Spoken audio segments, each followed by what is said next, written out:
പ്രിയപ്പെട്ടവരെ, എല്ലാവർക്കും നമസ്കാരം. ദയാവധം ധാർമ്മികമോ എന്ന ഈ സെഷൻ നമ്മളിവിടെ ആരംഭിക്കുകയാണ്.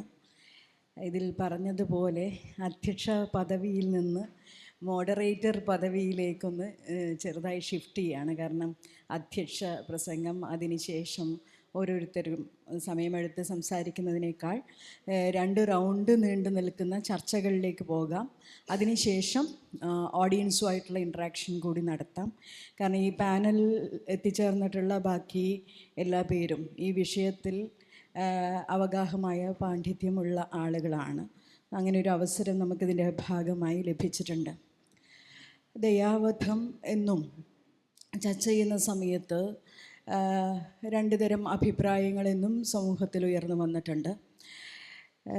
നമ്മൾ ദയാവധം എന്ന് ഇന്ത്യയിൽ നിന്ന് കേൾക്കുന്ന സമയത്ത് ഇന്ത്യയിൽ ജീവിക്കുന്ന മനുഷ്യരെ സംബന്ധിച്ചിടത്തോളം ആദ്യം ഓർമ്മ വരുന്ന മുഖം അരുണ രാമചന്ദ്ര ഷാൻബാഗിൻ്റെതാണ്. ഏകദേശം 42 വർഷമാണ് അവരുടെ ജീവിതം ജീവച്ഛവമായി കിടക്കേണ്ട അവസ്ഥ വന്നിട്ടുള്ളത്. 1973 അതിഭീകരമായൊരു സെക്ഷൽ അസൾട്ടിൻ്റെ ഭാഗമായിട്ട് അന്ന് 25 വയസ്സുണ്ടായിരുന്ന മുംബൈയിലെ അതിപ്രശസ്തമായിട്ടുള്ള ഒരു ആശുപത്രിയിൽ ജോലി ചെയ്തിരുന്ന അരുണ ഷാൻബാഗ് ഈ ഒരു അവസ്ഥയിലേക്ക് തള്ളി വിടുന്ന ഒരവസ്ഥയുണ്ടായത്. ആഗ്രഹിക്കാത്ത സന്ദർഭത്തിൽ ജീവിതത്തിൽ വന്നു ചേർന്ന അതിഭീകരമായിട്ടുള്ള അനുഭവങ്ങളുടെ പശ്ചാത്തലത്തിൽ എല്ലാ അവയവങ്ങളും തകർന്ന് ഇങ്ങനെ മരണത്തിനൊത്തൊരു ജീവിതം ജീവിക്കേണ്ടി വന്ന അവർ 37 വർഷങ്ങൾ കഴിയുന്ന സമയത്താണ് 2011 പിങ്കി വിരാനി എന്നുള്ള ജേർണലിസ്റ്റ് സുപ്രീം കോടതിയെ സമീപിക്കുന്നത്. 2011 മാർച്ച് 7 ദയാവധം അനുവദിക്കണമെന്നുള്ള അപേക്ഷ സുപ്രീം കോടതി തള്ളുകയാണ് ഉണ്ടായത്. ദൈർഘ്യമേറിയ നിയമയുദ്ധത്തിൻ്റെ ചരിത്രം കൂടി ഈ ദയാവധം സംബന്ധിച്ച് ലോകത്തിലുണ്ട്, ഇന്ത്യക്കും ഉണ്ട് എന്ന് നമുക്ക് പറയാം. അതിനുശേഷമാണ് 2018 കോമൺ കോസ് കേസിൽ വിധി വരുന്നത്. ആ വിധി വന്ന സമയത്തും ഈ പറയും വിധം ദയാവധത്തിന് ഏത് രീതിയിലാണ് കാണേണ്ടത് എന്നുള്ളത് സംബന്ധിച്ചിട്ടുള്ള സമഗ്രമായിട്ടുള്ള ആലോചന അന്നത്തെ ഭരണഘടനാ ബെഞ്ച് ഒരു പരിധിവരെ നടത്തിയിട്ടുണ്ട്. ദീപക് മിശ്രയും ഖാൻവിൽക്കറും കൂടി എഴുതിയിട്ടുള്ള വിധി, തുടർന്ന് അതിനകത്ത് തന്നെ അശോക് ഭൂഷണും DY ചന്ദ്രചൂഡും AK സിക്രിയും ഉൾപ്പെടെയുള്ള ആളുകൾ സെപ്പറേറ്റ് എഴുതിയിട്ടുള്ള വിധി, അതൊക്കെ ഇന്ത്യയുടെ നീതിന്യായ ചരിത്രത്തിൽ അതിൻ്റെ മുന്നിൽ വളരെ വ്യക്തമായിട്ടുണ്ട്. ആ കേസുമായി ബന്ധപ്പെട്ടുൾപ്പെടെയുള്ള കാര്യങ്ങളിൽ നേരിട്ടിടപെട്ടിട്ടുള്ള ഒരാളാണ് ഇവിടെ നമ്മളുടെ ഒരു പാനലിസ്റ്റ്. അപ്പോൾ അതിലേക്ക് ഞാൻ നീങ്ങുന്നില്ല. മാന്യമായ മരണം, അന്തസ്സോടെ മരിക്കാനുള്ള അവകാശം, തീരുമാനമെടുക്കാനുള്ള സ്വാതന്ത്ര്യം, അതിൻ്റെ പരമാധികാരം, ഇതൊക്കെ സംബന്ധിച്ചിട്ടാണ് ഇന്നത്തെ ചീഫ് ജസ്റ്റിസായ അന്നത്തെ ബെഞ്ചിലെ അംഗമായിട്ടുള്ള DY ചന്ദ്രചൂഡ് അതിനകത്ത് പറയുന്നുണ്ട്. ചികിത്സ നിഷേധിക്കാനുള്ള വ്യക്തിയുടെ അവകാശത്തിന് പരിമിതിയില്ല എന്നും നിയമത്തിനോ ഭരണഘടനയ്ക്കോ ഇക്കാര്യത്തിൽ നിർബന്ധിക്കാനാവില്ല എന്നും അതിന് പാർലമെൻറ്റ് പ്രത്യേകം നിയമം കൊണ്ടുവരണം എന്നുൾപ്പെടെയുള്ള നിർദ്ദേശങ്ങൾ കോമൺ കോസ് കേസിനകത്ത് മുന്നോട്ട് വയ്ക്കുന്നുണ്ട്. ആ വിധി വന്ന സമയത്ത് വന്നിട്ടുള്ള പ്രതികരണങ്ങളിൽ നിന്ന് തന്നെ 2 നിലയ്ക്കാണ്. ഒന്ന്, വൈദ്യശാസ്ത്ര മേഖല അതിൻ്റെ നൈതികത സംബന്ധിച്ചിട്ടുള്ള ഉത്കണ്ഠകൾ എന്നും മുന്നോട്ട് വെച്ചിട്ടുണ്ട്. രോഗിയുടെ താല്പര്യ സംരക്ഷണം, രോഗിക്ക് കൂടുതൽ പ്രശ്നങ്ങൾ ഉണ്ടാക്കുന്നത് ഒഴിവാക്കൽ, രോഗിയുടെ തീരുമാനമെടുക്കാനുള്ള അവകാശം എന്നൊക്കെ ഒരു ഭാഗത്ത് നിൽക്കുമ്പോഴും ഒരു ജീവൻ സംബന്ധിച്ച് എന്തായിരിക്കണം വൈദ്യശാസ്ത്ര മേഖലയിലുള്ള ആളുകൾ പ്രവർത്തിക്കേണ്ടത് എങ്ങനെയാണ് എന്നത് സംബന്ധിച്ചിട്ടുള്ള തർക്കങ്ങൾ ഈ വിധിയുമായി ബന്ധപ്പെട്ടിട്ടും ഉള്ള ചർച്ചകൾക്കകത്ത് ഉയർന്നു വന്നിട്ടുണ്ട്. മറുഭാഗത്ത് ഇതിൻ്റെ ഒരു ധാർമ്മികമായ മതമൂല്യങ്ങൾ മുന്നോട്ട് വെക്കുന്ന ജീവൻ്റെ അവകാശം ആർക്കാണ് എന്നുള്ളതിന് ദൈവത്തിനാണ് എന്ന് ഉത്തരം പറയുന്ന, അത് മനുഷ്യന് സ്വയം നിശ്ചയിക്കാൻ അവകാശമില്ല, ദൈവത്തിനാണ്. ഇത് ഈ വിധി വന്ന 2018 മാർച്ച് 10 മാതൃഭൂമി പത്രത്തിൽ HCBCയുടെ പ്രസിഡൻറ്റ് ആർച്ച് ബിഷപ്പ് സൂസപാക്യം നടത്തിയിട്ടുള്ള ഒരു പ്രസ്താവന അന്ന് നമ്മൾ വായിച്ചിട്ടുണ്ട്. അത് ഈ വിധി വളരെ നിർഭാഗ്യകരമാണ് എന്നും ജീവൻ്റെ അവകാശം ദൈവത്തിന് മാത്രമാണെന്നും അത് മനുഷ്യനിലും കോടതിയിലും ഇത്തരം സംവിധാനങ്ങളിലും കൊടുക്കുന്നത് തെറ്റായ പ്രവണതയാണ് എന്നൊക്കെയുള്ള അഭിപ്രായ പ്രകടനങ്ങൾ ഉണ്ടായിട്ടുണ്ട്. ഇതിൻ്റെയൊക്കെ ഒരു പശ്ചാത്തലത്തിൽ കൂടിയാണ് നമ്മൾ ഇന്ന് ഈ ചർച്ചയിലേക്ക് വരുന്നത്. യൂത്തനേഷ്യ എന്ന ഗ്രീക്ക് ഭാഷയിൽ ഒരു ഗുഡ് ഡെത്ത് എന്നുള്ള അർത്ഥത്തിൽ ഒരു നല്ല മരണം, സുഖാന്ത്യം എന്നൊക്കെ പറയും വിധമുള്ളൊരു വാക്കിനെ നമ്മളിവിടെ എത്തുമ്പോഴേക്കും അത് മേഴ്സി കില്ലിംഗ് ആയി മാറുകയാണ്, ദയാവധമായി മാറുകയാണ്. സ്വച്ഛന്ത മരണവും ഈ പറയും വിധമുള്ള സുഖാന്ത്യവും തമ്മിലുള്ളൊരു വ്യത്യാസമുണ്ട്. അപ്പോൾ മേഴ്സി, നമ്മൾ പലപ്പോഴും യൂത്തനേഷ്യ എന്നുള്ള വാക്ക് നമ്മളിവിടെ പ്രയോഗിക്കാറേ ഇല്ല. ആ വിധിയൊക്കെ വരുന്ന സമയത്ത് ദയാവധം എന്ന് തന്നെയാണ് അതിനകത്തൊക്കെ തന്നെ പറഞ്ഞിട്ടുള്ളത്. അപ്പോൾ അത് സംബന്ധിച്ച് നമുക്ക് ഈ ചർച്ച ആരംഭിക്കുന്നത് ദിവാകരൻ ഡോക്ടറിൽ നിന്ന് ആരംഭിക്കാം എന്നാണ് ഞാൻ കരുതുന്നത്. പ്രത്യേകിച്ച് പാലിയേറ്റീവ് മേഖലയിലൊക്കെ വലിയ പ്രവർത്തനം നടത്തിയ അനുഭവമുള്ള ഇത്തരം മനുഷ്യരുടെ ജീവിതം വെജിറ്റേറ്റീവായിട്ടുള്ള അവസ്ഥയിലേക്ക് കൂടി പോകുമ്പോൾ നമ്മൾ ആരുടെ പക്ഷത്താണ് നിൽക്കേണ്ടത്, ഏതുതരം പ്രോട്ടോക്കോളാണ് അതിനകത്ത് എടുക്കേണ്ടത്? അതിനകത്തും ഓഫ് കോഴ്സ് പിന്നെ പല രീതിയിലുള്ള മിസ്യൂട്ടിലൈസേഷനൊക്കെ സംഭവിക്കാം. പക്ഷേ ആത്യന്തികമായിട്ട് ഈ രോഗിയുടെ അവകാശത്തിന് എത്രത്തോളം നമ്മൾ പ്രാധാന്യം കൊടുക്കണം തുടങ്ങിയിട്ടുള്ള കാര്യങ്ങളിലേക്ക് നമുക്ക് ചർച്ചയിൽ ആദ്യം നീങ്ങാം. Divakaran sir. Thank you Athira. ഇന്നത്തെ ഈ ടോപ്പിക്ക് ദയാവധത്തിൻ്റെ ധാർമ്മികതയെക്കുറിച്ച് സംസാരിക്കുന്നതിന് മുമ്പ് എനിക്ക് തോന്നുന്നത് ദയാവധം എന്നുള്ള കൺസെപ്റ്റിനെ ഒരു തെളിച്ചമുണ്ടാക്കുക നല്ലതെന്നാണ് തോന്നുന്നത്. കാരണം ഇത്രയധികം തെറ്റിദ്ധരിക്കപ്പെട്ടിട്ടുള്ള ഒരു വാക്ക് വേറെ ഇല്ല. ഒരുപാട് ഇംപ്രസൈസ് ആയിട്ടുള്ള വളരെ അബ്സേർഡായിട്ടുള്ള കുറേ ടേംസും ഈ ദയാവധമായിട്ട് ബന്ധപ്പെട്ട് നമ്മൾ ഉപയോഗിച്ച് വരുന്നുണ്ട്. നമ്മുടെ പരമോന്നത സുപ്രീം കോടതി അടക്കം ഈ ഒരു തെറ്റിൽ ഭാഗവാക്കാണ് എന്നുള്ളതാണ് വാസ്തവം. അപ്പോൾ അത് കാരണം ഉണ്ടാകുന്ന ബുദ്ധിമുട്ട് എന്താണെന്ന് വെച്ചാൽ, ഒന്ന് എസെൻഷ്യലി യൂത്തനേഷ്യനെ തന്നെ ആക്റ്റീവ് ആൻഡ് പാസീവ് എന്ന് തിരിക്കുന്നതാണ് വലിയൊരു അബദ്ധം. അത് കാരണം എന്തുണ്ടായെന്ന് വെച്ചാൽ 2016 മറ്റേ ഒരു ലോ കമ്മീഷൻ ഒരു നിയമം പാസ്സാക്കാമെന്ന് വിചാരിച്ചു പാർലമെൻറ്റിൽ, a law to protect patient and medical practitioner bill എന്ന് പറഞ്ഞിട്ട്. അത് ഉദ്ദേശിച്ചത്രേ ഉള്ളൂ, നിഷ്ഫലമായ ചികിത്സകൾ നിർത്തിവെച്ച് ഒരു സ്വാഭാവിക മരണം കൊടുക്കാനുള്ള ഒരു ബാധ്യത ഉണ്ട് എന്നുള്ള കാര്യം പറയാൻ മാത്രമാണ് ചെയ്യുന്നത്. അതിന് ഡോക്ടർമാർക്ക് ഒരു ഉത്തരവാദിത്തമുണ്ട് എന്നുള്ള കാര്യമാണ് പറയുന്നത്. പക്ഷേ ഇതിന് പാസീവ് യൂത്തനേഷ്യ എന്ന് പറഞ്ഞതോട് കൂടിയിട്ട് യൂത്തനേഷ്യക്കെതിരായിട്ട് ഒരു പൊതുവികാരമുണ്ട്. അത് കാരണം health and family welfare department nothing doing, euthanasia is illegal, that is against Hippocratic oath, cannot be done എന്ന് പറഞ്ഞു. അങ്ങനെ വളരെ ഉപകാരം ഉണ്ടാകാൻ സാധ്യത ഉണ്ടായിരുന്ന ഒരു നിയമം പാസ്സാവാതെ പോയി എന്നുള്ളതാണ്. അതിനുശേഷമാണ് നിഹാലൊക്കെ കൂടി ശ്രമിച്ചിട്ടുള്ള ഈ കോമൺ കോസ് എന്നുള്ള സംഘടനയുടെ ഒരു ഡിഗ്നിറ്റി ഇൻ ഡെത്ത് എൻഷുർ ചെയ്യണം, അതിനുവേണ്ടി അന്ത്യകാല പരിചരണവുമായിട്ട് ബന്ധപ്പെട്ടുള്ള നിയമനിർമ്മാണം നടത്തണം എന്ന് പറഞ്ഞിട്ടുള്ള ഒരു പെറ്റീഷനായിരുന്നു. അതിന് സുപ്രീം കോടതി വളരെയധികം കൂലങ്കഷമായിട്ട് ആലോചിക്കുകയും കുറേ റെഫറൻസ് നടത്തുകയൊക്കെ ചെയ്ത് ഏതാണ്ട് ഒരു 534 പേജുള്ള ഒരു വിധി പ്രസ്താവന നടത്തുകയും ചെയ്തിട്ടുണ്ട്. പക്ഷെ അതിലും ഈ ഒരു അബദ്ധം പറ്റിയിട്ടുണ്ട്. ഈ നിഷ്ഫലമായ ചികിത്സ നിർത്തിവെച്ച് ആ ജീവൻ ഒരു സ്വാഭാവിക മരണത്തിന് വിട്ടുകൊടുക്കുക എന്നുള്ളതിനെ പാസീവ് യൂത്തനേഷ്യ തന്നെയാണ് കൊടുത്തത്. അപ്പോൾ ഇത് വലിയൊരു പ്രശ്നമാണ്. അങ്ങനെയാണ് ഈ സൂസപാക്യമൊക്കെ വരാൻ തുടങ്ങുന്നത്. പക്ഷേ സുപ്രീം കോടതി ദയാവാധം വേണമെന്ന് പറഞ്ഞിട്ടേ ഇല്ല, ദയാവാധം നടത്താൻ തന്നെ പറഞ്ഞിട്ടില്ല. അവർ നിഷ്ഫലമായ ചികിത്സ നിർത്തിവെച്ച് കംഫർട്ട് മെഷേഴ്സ് കൊടുത്ത് ഒരു സ്വാഭാവിക അന്ത്യം പേഷ്യൻസിന് കൊടുക്കണം എന്നുള്ള മാത്രമാണ് പറഞ്ഞത്. പക്ഷെ അതിനെ ഈ ദയാവധം പാസീവ് യൂത്തനേഷ്യ എന്നുള്ള ടേം വന്നതോടുകൂടിയിട്ടാണ് പ്രശ്നം ഉണ്ടാകുന്നത്. അപ്പോൾ ഞാൻ അതിനൊരു ക്ലാരിറ്റി ഉണ്ടാക്കാമെന്ന് വിചാരിക്കുകയാണ്. എന്താണ് യൂത്തനേഷ്യ? യൂത്തനേഷ്യയ്ക്ക് House of Lords Select Committee on Medical Ethics ഒരു ഡെഫിനേഷൻ ആദ്യം ഉണ്ടാക്കേണ്ടതുണ്ട്. Euthanasia is a deliberate intervention undertaken with express intention of ending life to relieve intractable suffering. അതാണ്, you mark that words, a deliberate intervention and that to undertaken with express intention of ending life. അങ്ങനെയുള്ള ഒരു കാര്യം എപ്പോഴെങ്കിലും നമുക്ക് passive എന്ന് പറയാൻ പറ്റുമോ? നമ്മൾ അറിയാതെ ചെയ്തു പോകുന്ന കാര്യം അല്ലെങ്കിൽ നമ്മൾ ഉദ്ദേശിക്കാണ്ട് ചെയ്യുന്ന കാര്യം, അതിനൊക്കെയല്ലേ നമ്മൾ പാസീവ് എന്നറിയാം. അപ്പോൾ euthanasia by definition is always active. Passive euthanasia എന്നുള്ളത് നമുക്കൊരു ഓക്സിമോറോൺ എന്നേ പറയാൻ പറ്റുള്ളൂ. അതാണ് ഇപ്പം. അതേമാതിരി തന്നെയാണ് കുറേ അബദ്ധ ടേംസ് ഉണ്ട്. അതായത് വോളണ്ടറി യൂത്തനേസിയ, ഇൻവോളണ്ടറി യൂത്തനേസിയ, നോൺ വോളണ്ടറി യൂത്തനേസിയ എന്നൊക്കെ പറഞ്ഞിട്ട്. അങ്ങനെയാണ് യൂറോപ്യൻ അസോസിയേഷൻ ഓഫ് പാലിറ്റിക്കൽ 2015 ഒരു കൺസെൻസസ് കോൺഫറൻസ് വിളിച്ച് ഒരു വൈറ്റ് പേപ്പർ പബ്ലിഷ് ചെയ്യുകയുണ്ടായി.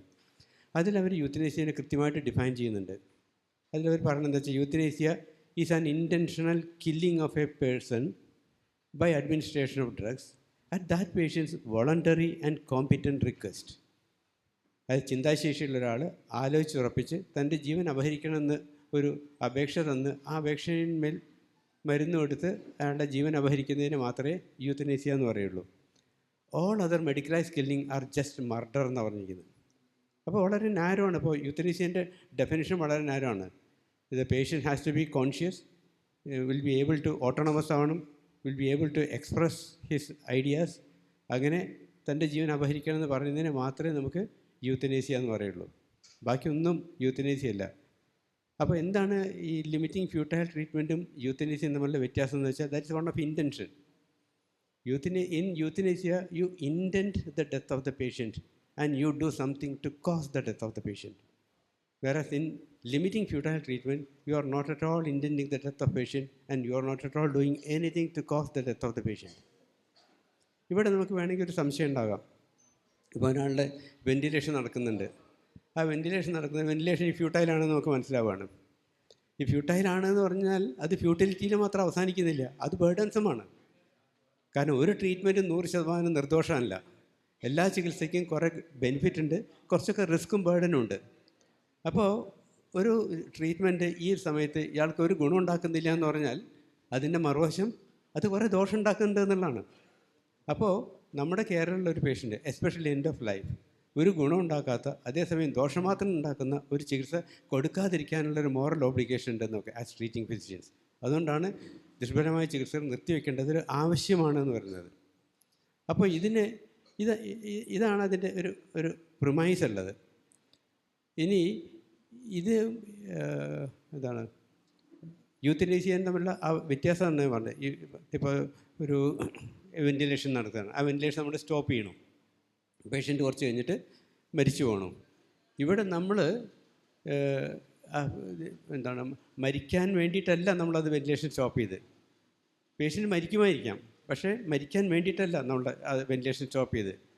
വെൻറ്റിലേഷൻ സ്റ്റോപ്പ് ചെയ്ത് എന്താ വെച്ചാൽ അത് നിഷ്ഫലമായ ചികിത്സയാണെന്നുള്ളതും ആ നിഷ്ഫലമായ ചികിത്സ കുറേ ബേർഡൻസമാണെന്നുള്ളതാണ്. ആ burden ഒഴിവാക്കാനത്.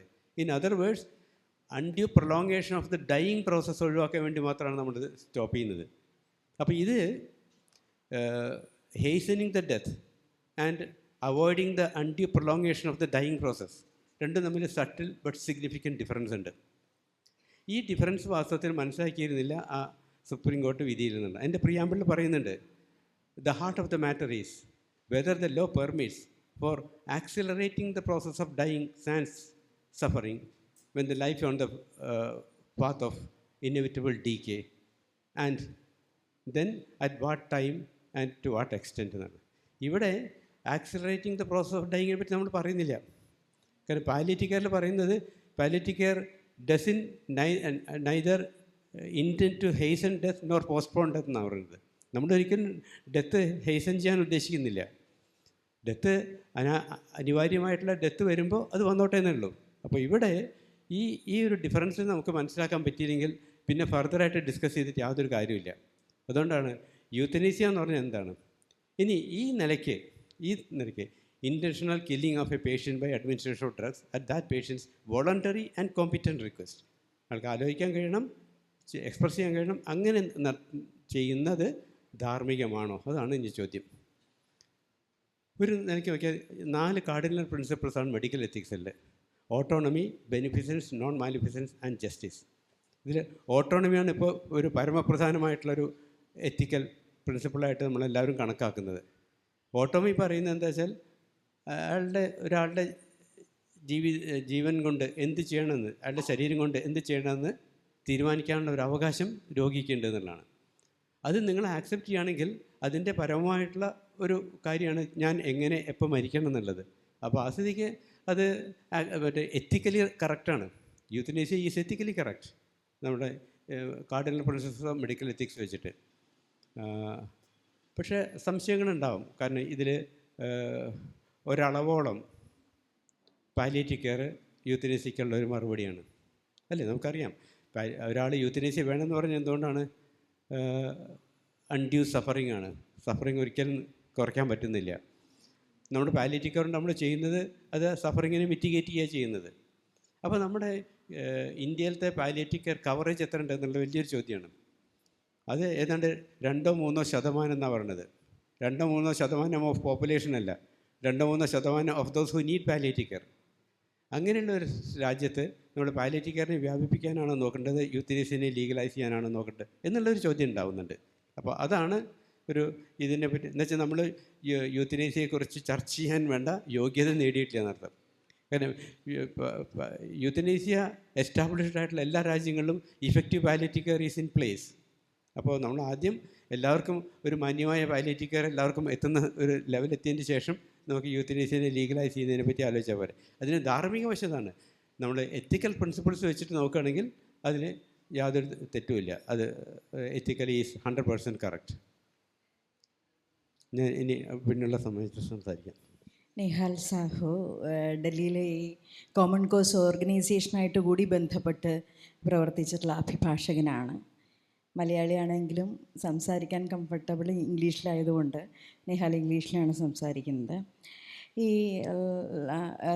To live and die with dignity എന്നുള്ളത് അത് ഈ കോമൺ കോസ് ജഡ്ജ്മെൻറ്റ് എത്രത്തോളം അതിൻ്റെ ആഴത്തിലേക്ക് അത് പരിശോധിച്ചിട്ടുണ്ട്, യഥാർത്ഥത്തിൽ അതിൻ്റെ സാധ്യതകളെ മങ്ങലേൽപ്പിക്കുകയാണോ ആ ജഡ്ജ്മെൻറ്റ് ചെയ്തത് തുടങ്ങിയിട്ടുള്ള ഉത്കണ്ഠകൾ ലീഗൽ ഫ്രട്ടേണിറ്റിയിലുണ്ട്, പാലിയേറ്റീവ് കെയറുമായിട്ട് ബന്ധപ്പെട്ട് വർക്ക് ചെയ്യുന്ന ആളുകളിലുമുണ്ട്.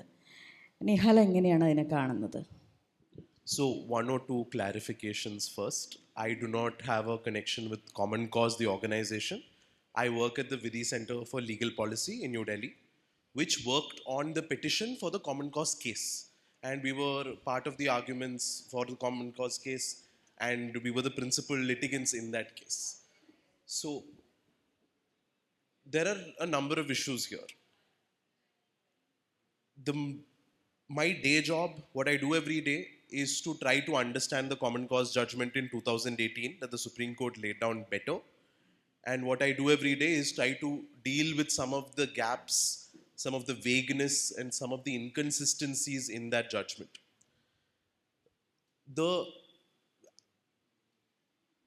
Adra ma'am is correct to the extent that the primary problem here is language. As in, people are not sure what they mean when they say these things. As in, the confusion in the Supreme Court judgment in Common Cause regarding passive euthanasia. There are confusions regarding what is brain death. There are confusions regarding the correct standard for organ transplantation. All of these problems started with certain inconsistencies in that judgment.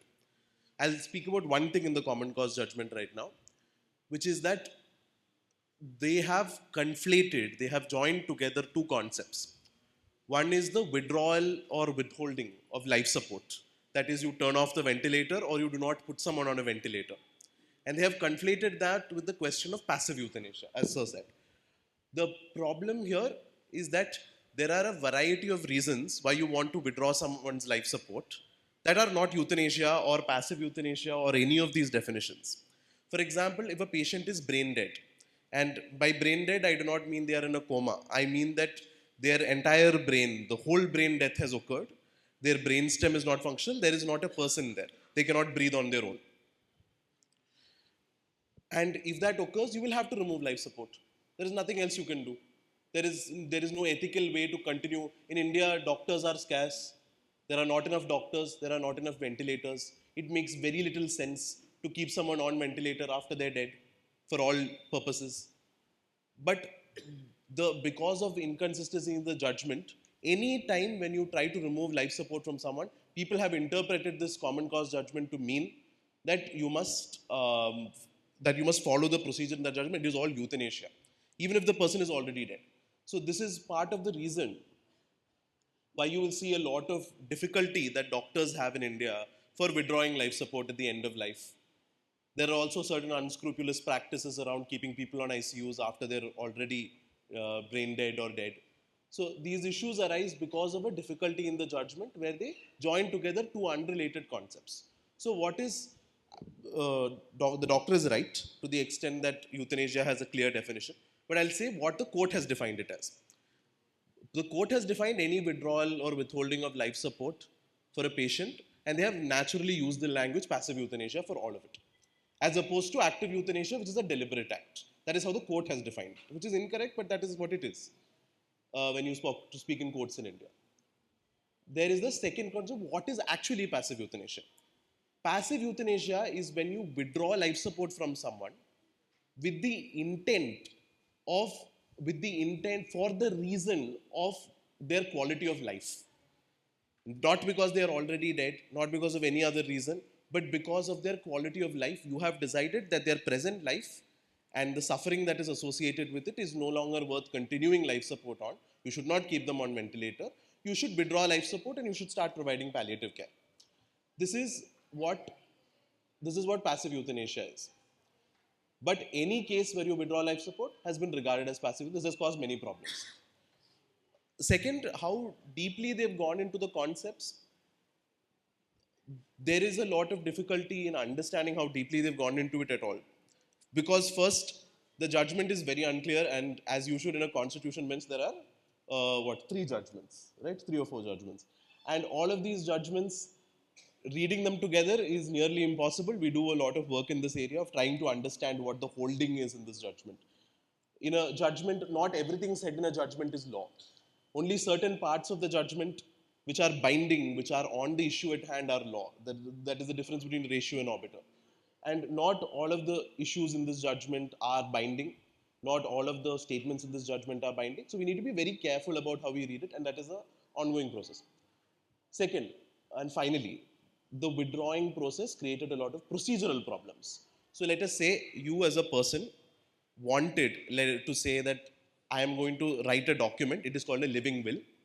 I'm going to write a document and I'm going to say at the end of my life, if I am in a coma or if I am in a permanent vegetative state or if I am terminally ill or I have cancer and it is not curable, I don't want you to put me on life-sustaining treatment. I don't want you to put me on ventilator. I want you to give me palliative care. I want to pass away peacefully.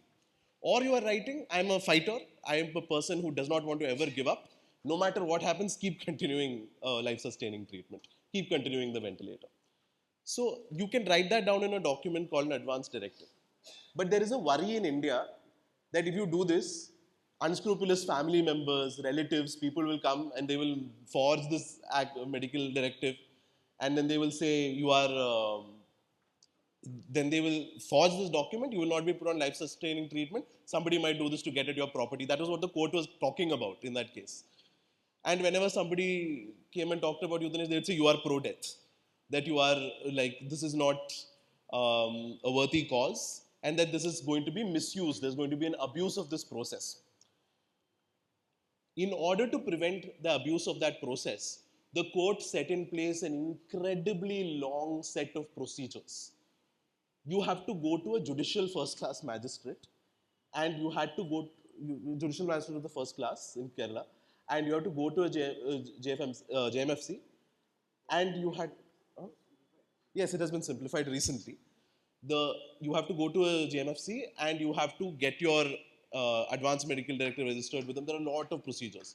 In fact, that procedure was not workable. From 2018 to 2023, almost no medical directives were sanctioned. I went to courts in Delhi multiple times and they had never heard of this judgment from 2018.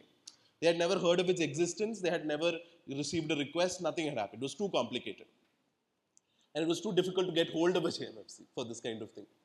So recently in 2023, in a miscellaneous petition, this process has been simplified. You no longer need to go to a JMFC. Your local municipal authority or your village authorities and so on will keep the document for you. The process is direct with the hospital. And things are much simpler now. That was part of a litigation that my colleagues worked on and my team worked on. That process is much simpler now, but there is a long way to go. This is on the subject of passive euthanasia. On the subject of active euthanasia and euthanasia itself, which is the subject of today's discussion, I completely agree with the doctor. I have nothing more to add. യൂത്തനേഷ്യയുടെ ഒരു medico legal frame വർക്കിൽ നിന്നുകൊണ്ടാണ് നമ്മൾ ഇതുവരെ ചർച്ച പോയത്.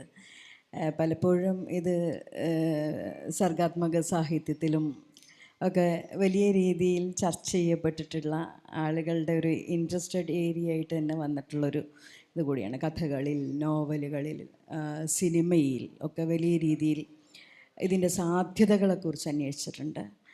ഗണേശൻ മാഷ് മലയാളം അധ്യാപകൻ കൂടിയാണ്.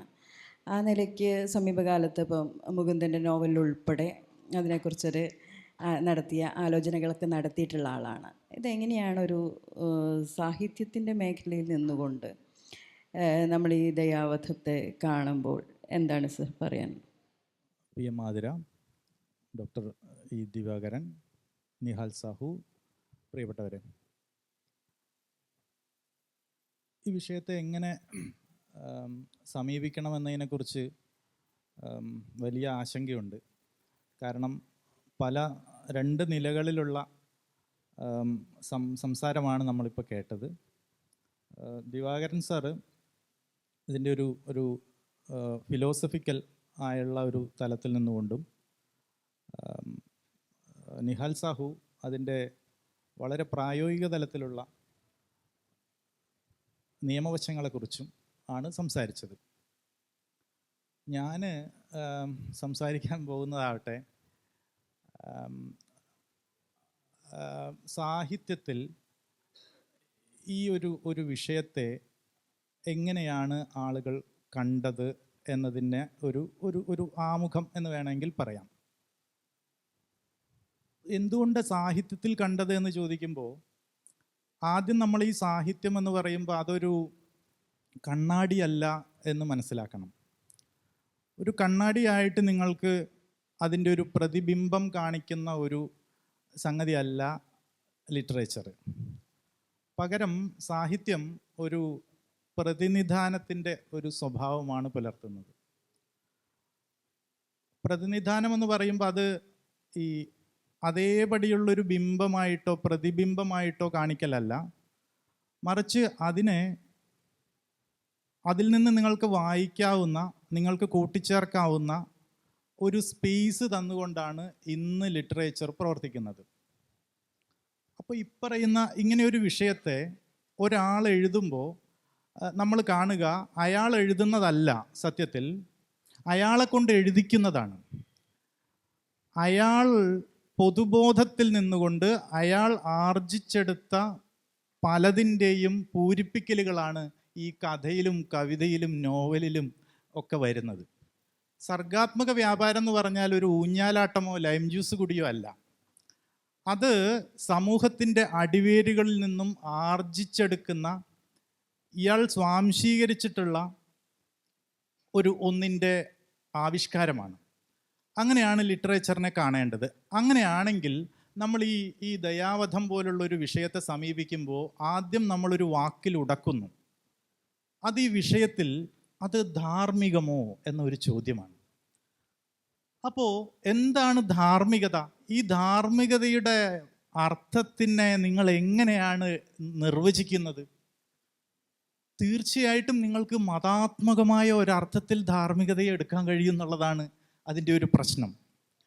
അതല്ലാതെ ദിവാകരൻ സാർ പറഞ്ഞതുപോലെ ഒരു യുക്തി വിചാരത്തിൻ്റെ തലത്തിൽ നിന്നുകൊണ്ട് ഈ ധാർമ്മികത എന്നുള്ളതിനെ എടുക്കാൻ പറ്റും എന്നുള്ളതാണ് രണ്ടാമത്തെ വിഷയം. വളരെ പ്രാക്ടിക്കലായുള്ള തലത്തിൽ നിന്നുകൊണ്ട് ധാർമ്മികത എന്നുള്ളതിനെ, എത്തിക്കൽ ധാർമ്മികത എന്ന അർത്ഥത്തിൽ അതിനെ എടുക്കാൻ കഴിയും എന്നുള്ളതാണ് അതിനകത്തുള്ള മറ്റൊരു വിഷയം. ഇപ്പോൾ സോക്രട്ടീസിനെ പോലെ, പ്ലേറ്റോവിനെ പോലെയുള്ള ആളുകൾ ഈ ദയാവധത്തെ ഈ രീതിയിലല്ലെങ്കിലും അതിനെ അനുകൂലിക്കുന്നതായിട്ട് നമുക്ക് കാണാൻ പറ്റും. നേരെ മറിച്ച് ഹിപ്പോക്രേറ്റസിൽ എത്തുന്ന സമയത്ത് വൈദ്യശാസ്ത്രത്തിൻ്റെ തലത്തിൽ നിന്നുകൊണ്ട് അത് വേണമോ എന്നുള്ളൊരു സന്ദേഹം പുലർത്തുന്ന ഒരു നിലയിലേക്ക് ഹിപ്പോക്രേറ്റസിൻ്റെ കാലത്ത് മാറുന്നത് കാണാൻ പറ്റും. ഇത് എന്തുപോലെയാണെന്ന് ചോദിച്ചു കഴിഞ്ഞാൽ, മനുഷ്യൻ എങ്ങനെയാണ് അവൻ്റെ പരിസരങ്ങളെ, ഇത്തരം ആശയങ്ങളെ ഡീകോഡ് ചെയ്തെടുത്ത് തൻ്റേതായി മുന്നേറാൻ ശ്രമിക്കുന്നത്, അതിനനുസരിച്ചായിരിക്കും ഇത്തരം വിഷയങ്ങളെ ആളുകൾ കൈകാര്യം ചെയ്യുക, അല്ലെങ്കിൽ സമൂഹം കൈകാര്യം ചെയ്യുക. അതിൻ്റെ പരിച്ഛേദമായിട്ടായിരിക്കും എഴുത്തുകാരെന്നൊക്കെ പറയപ്പെടുന്ന ആളുകൾ അതിനെ കൈകാര്യം ചെയ്യുക എന്നുള്ളതാണ്. 80കളിലെ കേരളത്തിലെ തെരുവുകളിലെ ചില ആളുകൾ പ്രസംഗിക്കുന്നത് ഇപ്പോൾ മധ്യവയസ്കരായ ആളുകൾക്ക് ഓർമ്മയുണ്ടാവും. ഈ വെള്ളം, നമ്മളെ കിണറ്റിലും കുളത്തിലുമൊക്കെയുള്ള വെള്ളം എങ്ങനെയാണ് വിൽപ്പനയ്ക്കാക്കാൻ കഴിയുക? അത് വിൽപ്പനയ്ക്ക് അത് വയ്ക്കാൻ കഴിയില്ല. ബാക്കി എന്തും നിങ്ങൾക്ക് വിൽപ്പനയ്ക്ക് വെക്കാൻ കഴിയും. പക്ഷേ വെള്ളം എങ്ങനെയാണ്? എൻ്റെ വീട്ടിലുള്ള വെള്ളം എൻ്റെ അടുത്ത വീട്ടിലെടുക്കാം, എല്ലായിടത്തും എടുക്കാം. കുളത്തിലെ വെള്ളത്തിന് നിങ്ങൾക്ക് എങ്ങനെയാണ്, നദിയിലെ വെള്ളത്തിന് എങ്ങനെയാണ് നിങ്ങൾക്ക് ബ്രാൻഡ് ചെയ്യാൻ സാധിക്കുക? നദിയിലെ വെള്ളത്തിന് ബ്രാൻഡ് ചെയ്യാൻ പറ്റുന്നേ, കിണറ്റിലെ വെള്ളത്തിന് ബ്രാൻഡ് ചെയ്യാൻ പറ്റും എന്നാണ് 20 വർഷത്തിന് ശേഷം നമ്മൾ നേരിടുന്ന യാഥാർത്ഥ്യം. ഇങ്ങനെയുള്ള യാഥാർത്ഥ്യത്തെ നമ്മൾ മനസ്സിലാക്കേണ്ടതുണ്ട് ഇതിൻ്റെ എത്തിക്കൽ വശത്തെ ഒക്കെ കൈകാര്യം ചെയ്യുമ്പോൾ. വിശദീകരിക്കുന്നില്ല, മറ്റൊരു വിഷയം കൂടി ഞാൻ പറയാം. അതായത് ഇപ്പോൾ നിഹാൽ സാഹു ഒക്കെ പറഞ്ഞതുപോലെ 2 കാര്യങ്ങളാണ്. ഒന്ന്, കോടതി തന്നെ ഇതിനകത്തുള്ള കോടതി ഇതിനെ വ്യാഖ്യാനിക്കാവുന്ന തരത്തിലേക്ക് കോടതിയിലെ കോർട്ടിൻ്റെ ഒരു കാര്യം പറഞ്ഞു, വിധിയിലുള്ള കാര്യം, അത് ദിവാകരൻ സാറും പറഞ്ഞു. അതുപോലെ തന്നെ ഇതിനെ ഏത് രീതിയിലാണ് നമ്മൾ ഇപ്പോൾ കൈകാര്യം ചെയ്യുന്നത് എന്നുള്ളൊരു വിഷയം കടന്നു വരികയാണ്. ഇപ്പോൾ അതിനെ നമ്മൾ എങ്ങനെയാണ് എന്നുള്ളതാണ്. 80കളിലുള്ള വെള്ളത്തിൻ്റെ നിലയല്ല ഇന്ന് വെള്ളം എന്നുള്ള വാക്കിൻ്റെ അർത്ഥം. ആ അർത്ഥത്തിനുണ്ടാകുന്ന മാറ്റം അത് ഇതിൽ വളരെ നിർണായകമാണ് ഈ വിഷയത്തിൽ എന്നാണ് ഞാൻ വിചാരിക്കുന്നത്. അതുകൊണ്ട് നമുക്ക് എം മുകുന്ദൻ്റെ നോവലിലേക്ക് പോകുന്ന സമയത്ത് നിങ്ങൾ എന്ന് പറയുന്ന എം മുകുന്ദൻ്റെ നോവലിലെ ഉണ്ണീഷ്ണൻ എന്ന് പറയുന്ന കഥാപാത്രത്തെ മുകുന്ദൻ സങ്കല്പിക്കുന്നു. അദ്ദേഹം കുറച്ച് നോവൽ ഒക്കെ എഴുതാൻ ശ്രമിച്ച് ഉള്ള ആളാണ്. അദ്ദേഹം പ്രസ് മീറ്റ് നടത്തിയിട്ട് പറയാണ്, അടുത്ത 16-ാം തീയതി ഞാൻ മരിക്കാൻ പോവുകയാണ്. എങ്ങനെയാണ് മരിക്കുക എന്നുള്ളത് ഞാൻ നിങ്ങൾക്ക് പിന്നീട് പറയാം എന്ന് പറഞ്ഞ് പ്രസ് മീറ്റ് നടത്തുകയാണ്. അപ്പോൾ ആകെ 2 പേരാണ് പത്രസമ്മേളനത്തിന് വന്നിട്ടുണ്ടായിരുന്നത്. അത് കഴിയുന്നു. പക്ഷേ 1 ദിവസം 2 ദിവസം കഴിഞ്ഞപ്പോൾ ഒരു സായാഹ്ന പത്രത്തിൻ്റെ ഒരു ജേർണലിസ്റ്റ് ഇദ്ദേഹത്തെ അന്വേഷിച്ച് വരികയാണ്. എങ്ങനെയാണ് നിങ്ങൾ മരിക്കാൻ പോകുന്നത് എന്ന്. അപ്പോഴാണ് ഇതറിയുന്നത്, ഇദ്ദേഹം ദയാവധത്തിന് വേണ്ടി അപേക്ഷിക്കുകയാണ്. അങ്ങനെ ദയാവധത്തിന് വേണ്ടി ഇദ്ദേഹം അപേക്ഷിക്കുമ്പോൾ ഇദ്ദേഹത്തിന് ഇന്ത്യയിലെ മുകുന്ദനിലെ എഴുത്തുകാരൻ അത് എഴുതുന്നു, ഇന്ത്യയിലെ നിയമം അനുസരിച്ച് അത് അനുവദിക്കാൻ കഴിയില്ല, പക്ഷേ എഴുത്തുകാരൻ്റെ സ്വാതന്ത്ര്യമനുസരിച്ച് അത് അനുവദിക്കാൻ സാധിക്കും എന്ന് മുകുന്ദൻ എഴുതുന്നൊരു വാചകമുണ്ട്. അപ്പം ഞാൻ പറഞ്ഞു വരുന്നത്, സാഹിത്യത്തിൽ, ഏറ്റവും പുതിയ സാഹിത്യത്തിൽ ഈ വിഷയത്തെ അതിൻ്റെ ഇവിടെ തന്നെ പറഞ്ഞതുപോലെ അതിൻ്റെ 2 വഴികളിൽ നിന്നുകൊണ്ട് ഇതെവിടേക്കാണ് ചായുക എന്ന ബോധമില്ലാത്ത ഒരിടത്താണ് ഇന്ന് ദയാവധത്തെക്കുറിച്ചുള്ള ചർച്ചകൾ നിൽക്കുന്നത്. ഒരുപക്ഷെ അത് കൂടുതൽ തെളിച്ചത്തോടുകൂടി വരുന്നൊരു സമയത്ത് മാത്രമേ നമുക്ക് ഈ കുപ്പിവെള്ളം ഏത് രീതിയിൽ നമുക്ക് ലഭ്യമാവും, കുപ്പിവെള്ളമായിട്ട് നമ്മുടെ മുമ്പിൽ ലഭ്യമാവുമോ എന്ന് നമുക്ക് മനസ്സിലാക്കാൻ കഴിയൂ എന്നാണ് തോന്നുന്നത്. രണ്ടാമത്തൊരു വിഷയം, നമ്മൾ ഈ ശാസ്ത്രം പറയുന്നത് മുഴുവൻ കൃത്യമാണ്, സൂക്ഷ്മമാണ് എന്ന ധാരണയിൽ നിന്നും നമ്മൾ മാറുന്നു. എന്ന് വെച്ചാൽ അതിൻ്റെ അർത്ഥം ശാസ്ത്രം തെറ്റാണ് എന്നുള്ളതല്ല. ഇപ്പം ഒരിടത്ത് നമ്മുടെ പ്രമേഹം പരിശോധിച്ച സമയത്ത് വളരെ കൂടുതലാവുകയും അടുത്ത ദിവസം പരിശോധിച്ച സമയത്ത് വളരെ കുറവാവുകയും ചെയ്യുന്നതിൻ്റെ യുക്തി എന്താണ്? ഇതിൻ്റെ മാനദണ്ഡം നിശ്ചയിച്ചത് എങ്ങനെയാണ്? അപ്പം നമ്മൾ ശാസ്ത്രീയം എന്ന് പറയുന്നതിന് ഒരു ഇൻവേർട്ടർ കോമയ്ക്ക് അകത്ത് ഒരു ചെറിയ സന്ദേഹത്തോടു കൂടി മാത്രമേ നമുക്കിന്ന് നോക്കാൻ കഴിയൂ. അതൊരിക്കലും മതാത്മകമായൊരു ചായലിലേക്ക് വേണ്ടിയല്ല, മറിച്ച് കൂടുതൽ യുക്തിയിലേക്കുള്ള ഒരു വഴി എന്ന നിലയ്ക്കാണ്. യുക്തി വിചാരത്തിൻ്റെ കുറച്ചുകൂടി അഡ്വാൻസ്ഡ് ആയിട്ടുള്ള, പ്രോഗ്രസീവ് ആയുള്ള ഒരു നില എന്ന നിലയ്ക്കാണ് ഈ ശാസ്ത്രീയം എന്ന് പറയുന്നതിന് നമ്മൾ സന്ദേഹത്തോടു കൂടി കാണുന്നു എന്ന് പറയുന്നതിൻ്റെ അർത്ഥം. ഞാൻ ചുരുക്കുകയാണ്. പറഞ്ഞു വരുന്നത്, ദയാവധം എന്നുള്ളത് എന്ന ഒരു വിഷയം തന്നെ ഇതിപ്പോൾ നിങ്ങൾ പറയണം എന്ന മട്ടിലൊരു കോളർ കുത്തിപ്പിടിച്ചുള്ള ഒരു ചോദ്യത്തിന് ഒരുപക്ഷെ മറുപടി ഉണ്ടാവുകയില്ല എന്നുള്ളതാണ്. അങ്ങനെയുള്ള മറുപടി ഒരുപക്ഷെ ഈ സമൂഹം രൂപപ്പെടുത്തുക തന്നെ ചെയ്യും. അത് യുക്തി വിചാരത്തിൻ്റെ തലത്തിലായിരിക്കും. അത് ഒരുപക്ഷെ ഈ നമ്മൾ പറയുന്ന സോക്കാൾഡ് ധാർമ്മികതയുടെ പശ്ചാത്തലത്തിലാവില്ല. ഒരുപക്ഷെ ലോകത്ത് മറ്റ് ലോകരാജ്യങ്ങളുടെ ഈ യുത്തനേസിയയുടെ ഒരു ചരിത്രം പരിശോധിക്കുമ്പോൾ ഇങ്ങനെ അല്ല കാണുന്നത് എന്ന് മാത്രം സൂചിപ്പിച്ചുകൊണ്ട് ഞാൻ നിർത്തുന്നു.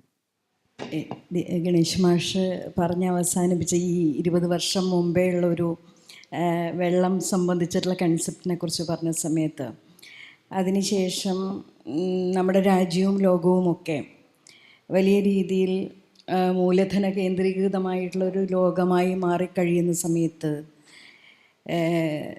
സത്യത്തിൽ പബ്ലിക് ഹെൽത്ത് എന്നൊക്കെയുള്ള കൺസെപ്റ്റിൽ നിന്ന് എത്രയോ ഭരണകൂടങ്ങൾ പിറകോട്ട് പോയ ചരിത്രമാണ് നമ്മൾ ഈ 20 വർഷത്തിനിടയിൽ തന്നെ സംഭവിച്ചത് കാണുന്നത്. ഇപ്പം ഒന്നാം നൂറംബർഗ് വിചാരണയെക്കുറിച്ച് പറയുന്നുണ്ട്. ഈ 2ാം ലോക മഹായുദ്ധത്തിൻ്റെ വിക്ടിംസ് ഒത്തുചേർന്ന് യുദ്ധത്തിന് കാരണക്കാരായ ആളുകളിൽ നിന്ന് പിഴയീടാക്കുന്നതിനെക്കുറിച്ച് പറഞ്ഞപ്പോൾ പറയുന്നുണ്ട്, ഈ സാമ്പത്തിക നയങ്ങളുടെ ഇരകളാക്കപ്പെട്ട മനുഷ്യർ ഇത്തരത്തിലൊരു വിചാരണ സംഘടിപ്പിച്ചു കഴിഞ്ഞാൽ എന്നുള്ളൊരു ഹൈപ്പോത്തറ്റിക്കലായിട്ടുള്ള ഒരു ആർഗ്യുമെൻറ്റ്. സത്യത്തിൽ അങ്ങനെയുള്ള വിചാരണകൾ രാജ്യത്ത് സംഭവിക്കേണ്ടതാണ്, എന്തുകൊണ്ടോ സംഭവിക്കുന്നില്ല എന്നുള്ളതാണ്. കുട്ടികൾക്ക് കൃത്യമായി പോഷകാഹാരം ലഭിച്ചിരുന്നെങ്കിൽ ചികിത്സ കൊണ്ട് മാറ്റാൻ വേണ്ടി കഴിയുന്ന അസുഖങ്ങൾ ആശുപത്രി ഡോക്ടർ ആക്സസ് ലഭിക്കാത്തത് കൊണ്ട് ഒക്കെ മരണപ്പെട്ട മനുഷ്യരുടെ കണക്ക് ഈ രാജ്യത്തെടുത്തു കഴിഞ്ഞാൽ അത് ഭരണകൂടം നടത്തിയിട്ടുള്ള ദയാവധങ്ങളായിട്ട് നമ്മൾ ചിലപ്പോൾ കാണേണ്ടി വരും. കൊടുക്കേണ്ട ചികിത്സയും ഭക്ഷണവും ഒന്നും കൊടുക്കാതെ ഇങ്ങനെ ലോക പട്ടിണി പട്ടികയൊക്കെ എടുക്കുന്ന സമയത്ത് 2023 കണക്ക് 125 രാഷ്ട്രങ്ങളുടേത് എടുക്കുമ്പോൾ 111ാം സ്ഥാനത്താണ് ഇന്ത്യ നിൽക്കുന്നത് എന്നുള്ളതാണ്. ഒരു ഭാഗത്ത് സമ്പന്നതയുടെ വലിയ കുമിഞ്ഞുകൂടൽ നടക്കുന്നു, മറുഭാഗത്ത് ദാരിദ്ര്യത്തിൻ്റെ മഹാസാഗരങ്ങൾ ഉണ്ടാകുന്ന സമയത്താണ് നമ്മൾ ഈ ദയാവധം പോലുള്ളൊരു സങ്കല്പത്തെക്കുറിച്ച് തന്നെ നമ്മളിവിടെ സംസാരിക്കുന്നത്. ദിവാകരൻ സാർ സംസാരിക്കുമ്പോൾ പറഞ്ഞിരുന്നു, എങ്ങനെയാണ് എല്ലാ മനുഷ്യർക്കും പാലിയേറ്റീവ് കെയർ എന്നുള്ളത് സാധ്യമാകുന്ന ഒരു ലോകത്ത് ദയാവധത്തെക്കുറിച്ചുള്ള ആലോചനകൾ തന്നെ ചുരുങ്ങും എന്നുള്ളത് സംബന്ധിച്ച്. കാരണം കുറച്ചുകൂടി സ്വച്ഛന്ത മരണം അതുവഴിയും മനുഷ്യർക്ക് സാധ്യമാകും. ഇങ്ങനെ നിയമവും സംവിധാനവും ഇടപെട്ട് ചെയ്യുന്നതിനപ്പുറത്തേക്കുള്ള സാധ്യതകളാണത്. അങ്ങനെ അത് വളരെ ചുരുങ്ങിയ ശതമാനം മനുഷ്യർക്ക് പോലും പാലിയേറ്റീവ് കെയർ സാധ്യമല്ലാത്തൊരിടത്ത് ഒരു ഭാഗത്ത് ഇത്തരം മൾട്ടി സ്പെഷ്യാലിറ്റി ഹോസ്പിറ്റലുകൾ വലിയ രീതിയിൽ വെൻറ്റിലേറ്ററിലും മരിച്ച മനുഷ്യനായിട്ട് പൈസ വാങ്ങിക്കൊണ്ടിരിക്കുന്ന വലിയ ചൂഷണം ആ നിലയ്ക്കൊരു ഭാഗത്ത് നടക്കുന്നു. മറുഭാഗത്ത് ചികിത്സിച്ചാൽ ഭേദമാകുന്ന അസുഖത്തിന് പോലും ഡോക്ടർ ആശുപത്രി ആക്സസ് ഇല്ലാത്ത മനുഷ്യരുമുണ്ട്. ഈ വലിയ വൈരുദ്ധ്യത്തിൻ്റെ നടുവിൽ നിന്ന് നമ്മൾ ആലോചിക്കുന്ന സമയത്ത് ദയാവധം പോലുള്ള ഒരു സങ്കല്പത്തെ സാറെന്നെ നേരത്തെ സൂചിപ്പിച്ചു, അത് അഡ്രസ്സ് ചെയ്യാൻ മാത്രം നമ്മുടെ രാജ്യം ഇപ്പോഴും വികസിച്ചിട്ടില്ല എന്നുള്ളത്. അതെങ്ങനെയായിരിക്കും ഈ വൈരുദ്ധ്യങ്ങളുടെ നടുവിൽ നിന്നുകൊണ്ട് നമ്മളിപ്പം എന്തിനെക്കുറിച്ചാണ് കൂടുതൽ ആശങ്കപ്പെടേണ്ടത്? അത് എങ്ങനെയാണ് ഈ പാലിയേറ്റീവ് കെയറിൻ്റെ വ്യാപനം യഥാർത്ഥത്തിൽ ആരുടെ ഉത്തരവാദിത്വമാണ്? അതെന്തുകൊണ്ടാണ് ഇപ്പോൾ കേരളത്തിൽ കുറച്ചുകൂടി അത് സാധ്യതയുള്ളൊരു സംസ്ഥാനമായിട്ട് കേരളം മാറിയിട്ടുണ്ട്. പക്ഷെ അതെന്തുകൊണ്ടാണ് അത് ആവശ്യമായ മനുഷ്യരിലേക്ക് പാലിയേറ്റീവ് കെയർ ഇപ്പോഴും എത്താൻ, സ്വാതന്ത്ര്യത്തിന് 75 വർഷം കഴിഞ്ഞിട്ടും എത്താനൊരു രാഷ്ട്രത്തിന് കഴിയാത്ത വിധം നിൽക്കുന്ന സമയത്ത് ഈ കൺസെപ്റ്റ് എത്ര ആളുകൾക്ക് ഇങ്ങനെ ലീഗൽ ആക്സസ് കിട്ടും? എത്ര ആളുകൾക്ക് ഈ പറഞ്ഞ ബോഡിയുടെ മുന്നിൽ പോയിട്ട് ഇതൊക്കെ അവതരിപ്പിക്കാനുള്ള സാധ്യതയുണ്ട്? അപ്പോൾ ഇതൊരു വളരെ എലീറ്റായിട്ടുള്ള ഒരു അവസ്ഥയിലേക്ക് ഈ ദയാവധം എന്നുള്ള സങ്കല്പം തന്നെ മാറുന്നുണ്ടോ എന്നുള്ളതാണ്. പാലിയേറ്റീവ് കെയർ കേരളത്തിലത്തെ മാതിരി മറ്റ് സ്ഥലങ്ങളിൽ വ്യാപിക്കുന്നില്ല എന്നുള്ളത് ഒരു വാസ്തവമാണ്. അതിനുള്ള കാരണം പീപ്പിൾ ടേക്കിംഗ് ഓണർഷിപ്പ് നമ്മുടെ നാട്ടിൽ വളരെ നടക്കുന്നുണ്ട്. അതുമാതിരി മറ്റ് സംസ്ഥാനങ്ങളിൽ നടക്കുന്നില്ല. അത് പൊതുവെ സാക്ഷരത, പൊതുവെ ഉള്ള എന്താ പറയുക ജാഗ്രത, സാമൂഹ്യമായിട്ടുള്ളൊരു ജാഗ്രത ഇതെല്ലാം ഉണ്ടാകുമ്പോഴേ ഇത്തരത്തിലുള്ളൊരു മാറ്റം ഉണ്ടാവുള്ളൂ. അപ്പോൾ അത് ഇത്തരത്തിലുള്ള മോഡലുകൾ ഇങ്ങനെ കണ്ടിട്ട് അവിടെയൊക്കെ കുറച്ച് എക്സ്റ്റെൻഡ് ചെയ്ത് വരുന്നുണ്ട് എന്നുള്ളതാണ്. അപ്പോൾ തമിഴ്നാട്ടിലും അവിടെ ഒക്കെ വരുന്നുണ്ട്. എനിക്ക് തോന്നുന്നു അത് ദാറ്റ് വിൽ ടേക്ക് ടൈം. പക്ഷേ ഇതിൽ എനിക്കൊരു വീണ്ടും ഈ പാസീവ് യൂത്തനേസിയ എന്നുള്ള ഒരു ടേം വരുന്ന കാരണം ഉള്ളൊരു വിഷമം ആലോചിക്കുകയാണ് ഞാൻ. അതായത് വിഡ്രോയിങ് ലൈഫ് സപ്പോർട്ട് എന്നുള്ളത് അതിനെയാണ് പാസീവ് യൂത്തനേസിയ എന്നുള്ളത്. അവിടെ നമുക്ക് പാസീവ് യൂത്തനേസിയ എന്നുള്ള വാക്ക് ഉപയോഗിക്കേണ്ട കാര്യമില്ല.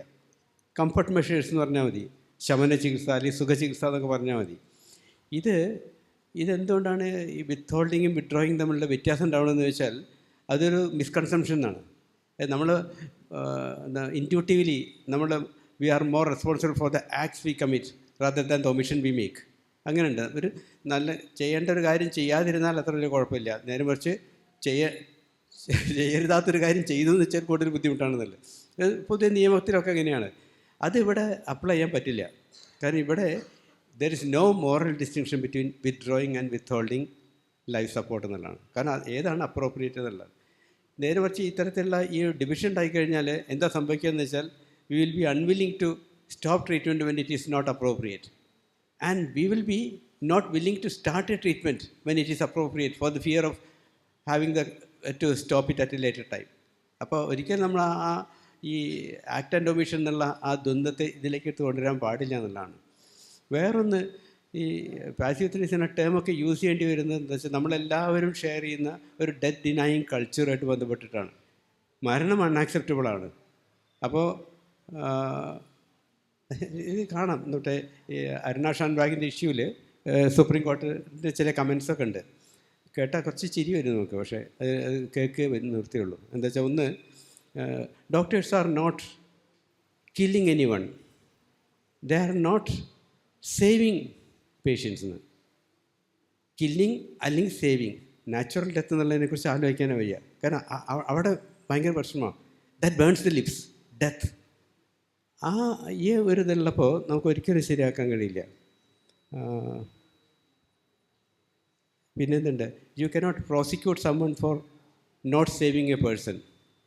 നമ്മുടെ മോറൽ ഇൻഡ്യൂഷൻ തന്നെ എതിരായിട്ടാണ്. As a doctor I am suppose to you cannot prosecute summon for not saving a person എന്ന് സുപ്രീം കോടതി ജഡ്ജിമാർ പറഞ്ഞിട്ടുള്ളതാണത്. എങ്ങനെ പറയാം? As a doctor I am liable for prosecution if I didn't save a life. ഇങ്ങനെയൊക്കെ പറയേണ്ടി വരുന്നത് എന്താ വെച്ചാൽ ഡെത്ത് എന്നുള്ളത് ഒരു മോശം കാര്യമാണെന്ന് ആദ്യം തീരുമാനിച്ചു. Making the best out of A bad job, അതാണ്. അപ്പോൾ ഡെത്തിന് നമുക്ക് ഒരു പാസീവ് യൂത്തനേസിയ എന്നൊക്കെ പറഞ്ഞിട്ട് ഇങ്ങനെ ആക്കുക. ഇതൊക്കെ നമ്മുടെ ആ ഡെത്തിനോടുള്ള ആറ്റിറ്റ്യൂഡിൻ്റെ വ്യത്യാസമാണ്. വാസ്തവത്തിൽ ജ്ഞാനികളായിട്ടുള്ള ഈ സുപ്രീം കോടതി ജഡ്ജിമാർ ചെയ്യേണ്ടിയിരുന്നത് എന്താ വെച്ചാൽ make the most out of A good job. അതായിരുന്നു നമ്മുടെ ദീർഘകാല രോഗം വന്ന് അങ്ങനെ മരിച്ചു പോകുന്ന ആൾക്കാരെ സംബന്ധിച്ചിടത്തോളം മരണം ഒരു ഗുഡ് ജോബാണ്. And make the most out of it. അതിന് വേണ്ടിയിട്ട് അന്ത്യകാല പരിചയമായിട്ട് ബന്ധപ്പെട്ട നിയമനിർമ്മാണം നടത്തായിരുന്നു വേണ്ടിയിരുന്നത്. അതിന് വരെ ഈ പാസീവ് യൂത്തനേസിയ ക്യാൻ ബി ഡൺ അങ്ങനെയൊക്കെ പറഞ്ഞിട്ട് വെറുതെ കൺഫ്യൂഷൻ ഉണ്ടാക്കിയത്. കാരണം ഇത് വെറും ഒരു ടെർമിനോളജിക്കൽ ഡിഫറൻസ് അല്ല ഞാൻ പറഞ്ഞത്. ഇത് ആൾക്കാരുടെ ആക്സെപ്റ്റൻസിൻ്റെ ഒരു ഇഷ്യൂ ആണ്. യൂത്തനേസിയ എന്നുള്ള വാക്ക് വെച്ചിട്ട് നിങ്ങൾക്ക് ഇന്ത്യയിൽ ഒരു നിയമം കൊണ്ടുവരാൻ കഴിയില്ല. അതാണ്. അപ്പോൾ ഇത് നമ്മൾ മാറ്റേണ്ട സമയം അതിക്രമിച്ചിരിക്കുന്നു. അല്ല, എനിക്ക് തോന്നുന്നത് നമ്മുടെ കേരളത്തിൽ ഇത്തരം ചർച്ചകൾ നടക്കുന്നുണ്ടെന്നാണ് തോന്നുന്നത്. നമ്മുടെ പൊളിറ്റിക്കൽ ഗ്രൂപ്പുകളിലൊക്കെ ഇത്തരത്തിലുള്ള ചർച്ചകൾ നടക്കുന്നുണ്ട്. ഇത് വ്യാപകമാവുന്നതോട് കൂടിയിട്ട് ഇത്തരത്തിലുള്ള ചർച്ചകൾ എല്ലാവരിലും എത്തിത്തുടങ്ങും. ഇപ്പോൾ ഡെത്ത് കഫേ എന്നൊക്കെ പറഞ്ഞിട്ടുള്ള പരിപാടി നമ്മൾ തുടങ്ങിയിട്ടുണ്ട്. നമ്മൾ കാപ്പിയും കേക്കും കഴിച്ചുകൊണ്ട് നമുക്ക് മരണത്തെക്കുറിച്ച് സംസാരിക്കാം എന്ന് പറഞ്ഞിട്ട് അങ്ങനെ നമുക്ക് ഡെത്തിനെ കുറിച്ചുള്ള ആ ഭീതി ഒഴിവാക്കുക, ഡെത്തിനെ പറ്റി ഓപ്പണായിട്ട് നമുക്ക് ഡിസ്കസ് ചെയ്യാൻ കഴിയുക. അത്തരമൊരു കാലാവസ്ഥ നമ്മുടെ നാട്ടിൽ ഉണ്ടാക്കാൻ കഴിഞ്ഞാൽ പിന്നെ അതൊരു എലീറ്റ് ഗ്രൂപ്പിലായിട്ട് ഒതുങ്ങി നിൽക്കേണ്ട ഒരു ആവശ്യം വരില്ല എന്നാണ് എനിക്ക് തോന്നുന്നത്. ഈ പാസീവ് യൂത്തനേഷ്യ എന്ന് പറയുന്നതോട് കൂടി ഓൾറെഡി ഇവിടെ ഒരു എക്സിസ്റ്റിംഗ് മെഡിക്കൽ സിസ്റ്റത്തിനകത്ത് ഉള്ള ഈ DNR ഉൾപ്പെടെയുള്ള ഇപ്പോൾ വിഡ്രോ വേണം എന്നൊക്കെയുള്ളൊരു ഡിസിസീവ് ഫാക്ടറായി നിന്നിരുന്ന ഡോക്ടേഴ്സായിരുന്നു. അതിങ്ങനെ മറ്റൊരു സങ്കീർണമായ ഒരു കോംപ്ലിക്കേറ്റഡ് സ്ട്രക്ചറിലേക്ക് അത് മാറും വിധം ഈ ജഡ്ജ്മെൻറ്റിൻ്റെ പശ്ചാത്തലത്തിൽ വന്നിട്ടുണ്ടോ എന്നുള്ളത്. രണ്ട്, ഇനി ഇങ്ങനെയൊക്കെ ആണെങ്കിലും ഇപ്പം എക്സിസ്റ്റിംഗ് ഹെൽത്ത് സിസ്റ്റത്തിൽ ഈ വലിയ വലിയ ആശുപത്രികൾക്കകത്ത് എങ്ങനെയാണ് ഈ ലൈഫ് സിസ്റ്റം വിഡ്രോവലൊക്കെ ഏതെങ്കിലും രീതിയിലുള്ള മോണിറ്ററിങ് അതൊന്നും വേണ്ടത്ര എഫക്റ്റീവ് അല്ലാത്ത സമയത്താണ് നമ്മൾ ഈ ആക്റ്റീവ് പാസീവ് ഡിസ്ക്രിമിനേഷൻ ഇങ്ങനൊരു വ്യത്യാസം ഉണ്ടാക്കിയിട്ട് യൂത്തനേഷ്യയുടെ പർപ്പസ് തന്നെ വേണ്ട രീതിയിൽ സെർവ് ചെയ്യാത്ത വിധം ഈ ജഡ്ജ്മെൻറ്റിനകത്ത് പാസീവ് എന്നുള്ള യൂത്തനേഷ്യ എന്ന് പറയുന്ന സമയത്ത് സംഭവിച്ചിട്ടുണ്ട്. പിന്നെ എനിക്ക് ഈ മേഖലയിൽ വർക്ക് ചെയ്യുന്ന ആൾ എന്നുള്ള രീതിയിൽ ഏതെങ്കിലും രീതിയിൽ ഈ വിധിയുടെ ബലത്തിൽ ആർക്ക് എത്ര പേർ അതിൻ്റെ ഒരു ബെനിഫിഷ്യറീസ് ആയിട്ട് വന്നിട്ടുണ്ടാവും?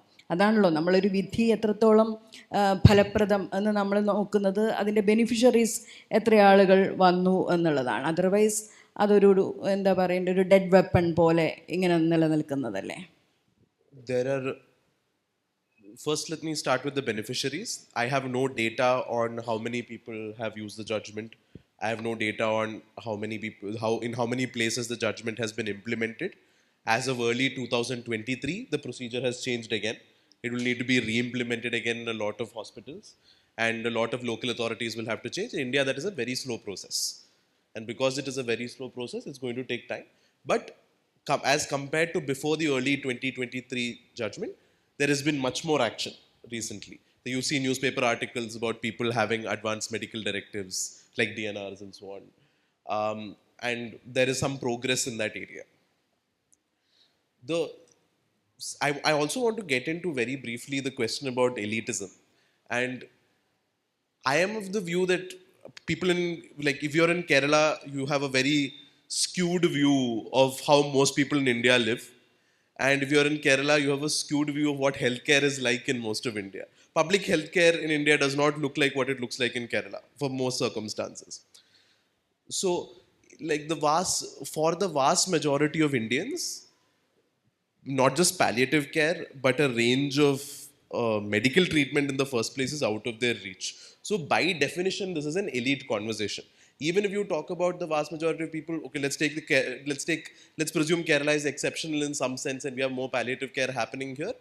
There is some 150 million people in India which are part of the elite group that compose most people who make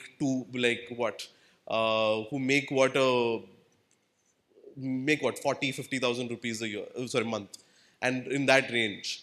And if you look at private healthcare and palliative care and how much it costs in private hospitals, and now compare it with how poor the public health system is the public health care system is in most of India, it is an elite discussion.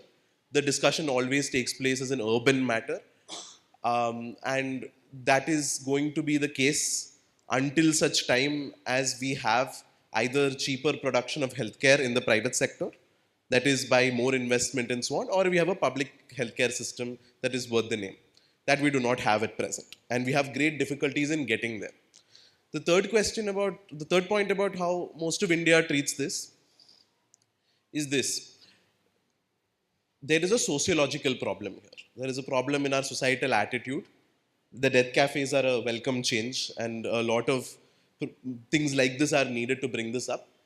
But there is a culture even among doctors in elite institutions like AIIMS, or in, let's say, Gangaram Hospital or Max in New Delhi, or in a lot of hospitals in India. They are moving towards making these end-of-life care policies which deal with these things. But there is still a culture of not talking about things.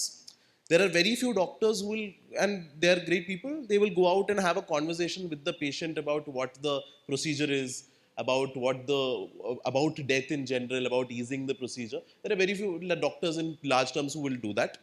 There is a difficulty with speaking about it. That is not the doctor's fault. It is a cultural problem that we have. So I was at Gangaram Hospital, and my boss was speaking there briefly, and somebody raised a question and said, we are all talking about death literacy, we are talking about all of these things. If you had a terminal diagnosis, how many of you would want to know about it? How many of you would want your doctor to tell you, or do you want them to tell your family, and then your family decides whether to tell you? So they asked, which would you prefer? And they asked, okay, raise your hand if you want it to be said. If you want to be directly told what your diagnosis is. the room consisted of medical students, nurses, doctors in palliative care, doctors in critical care.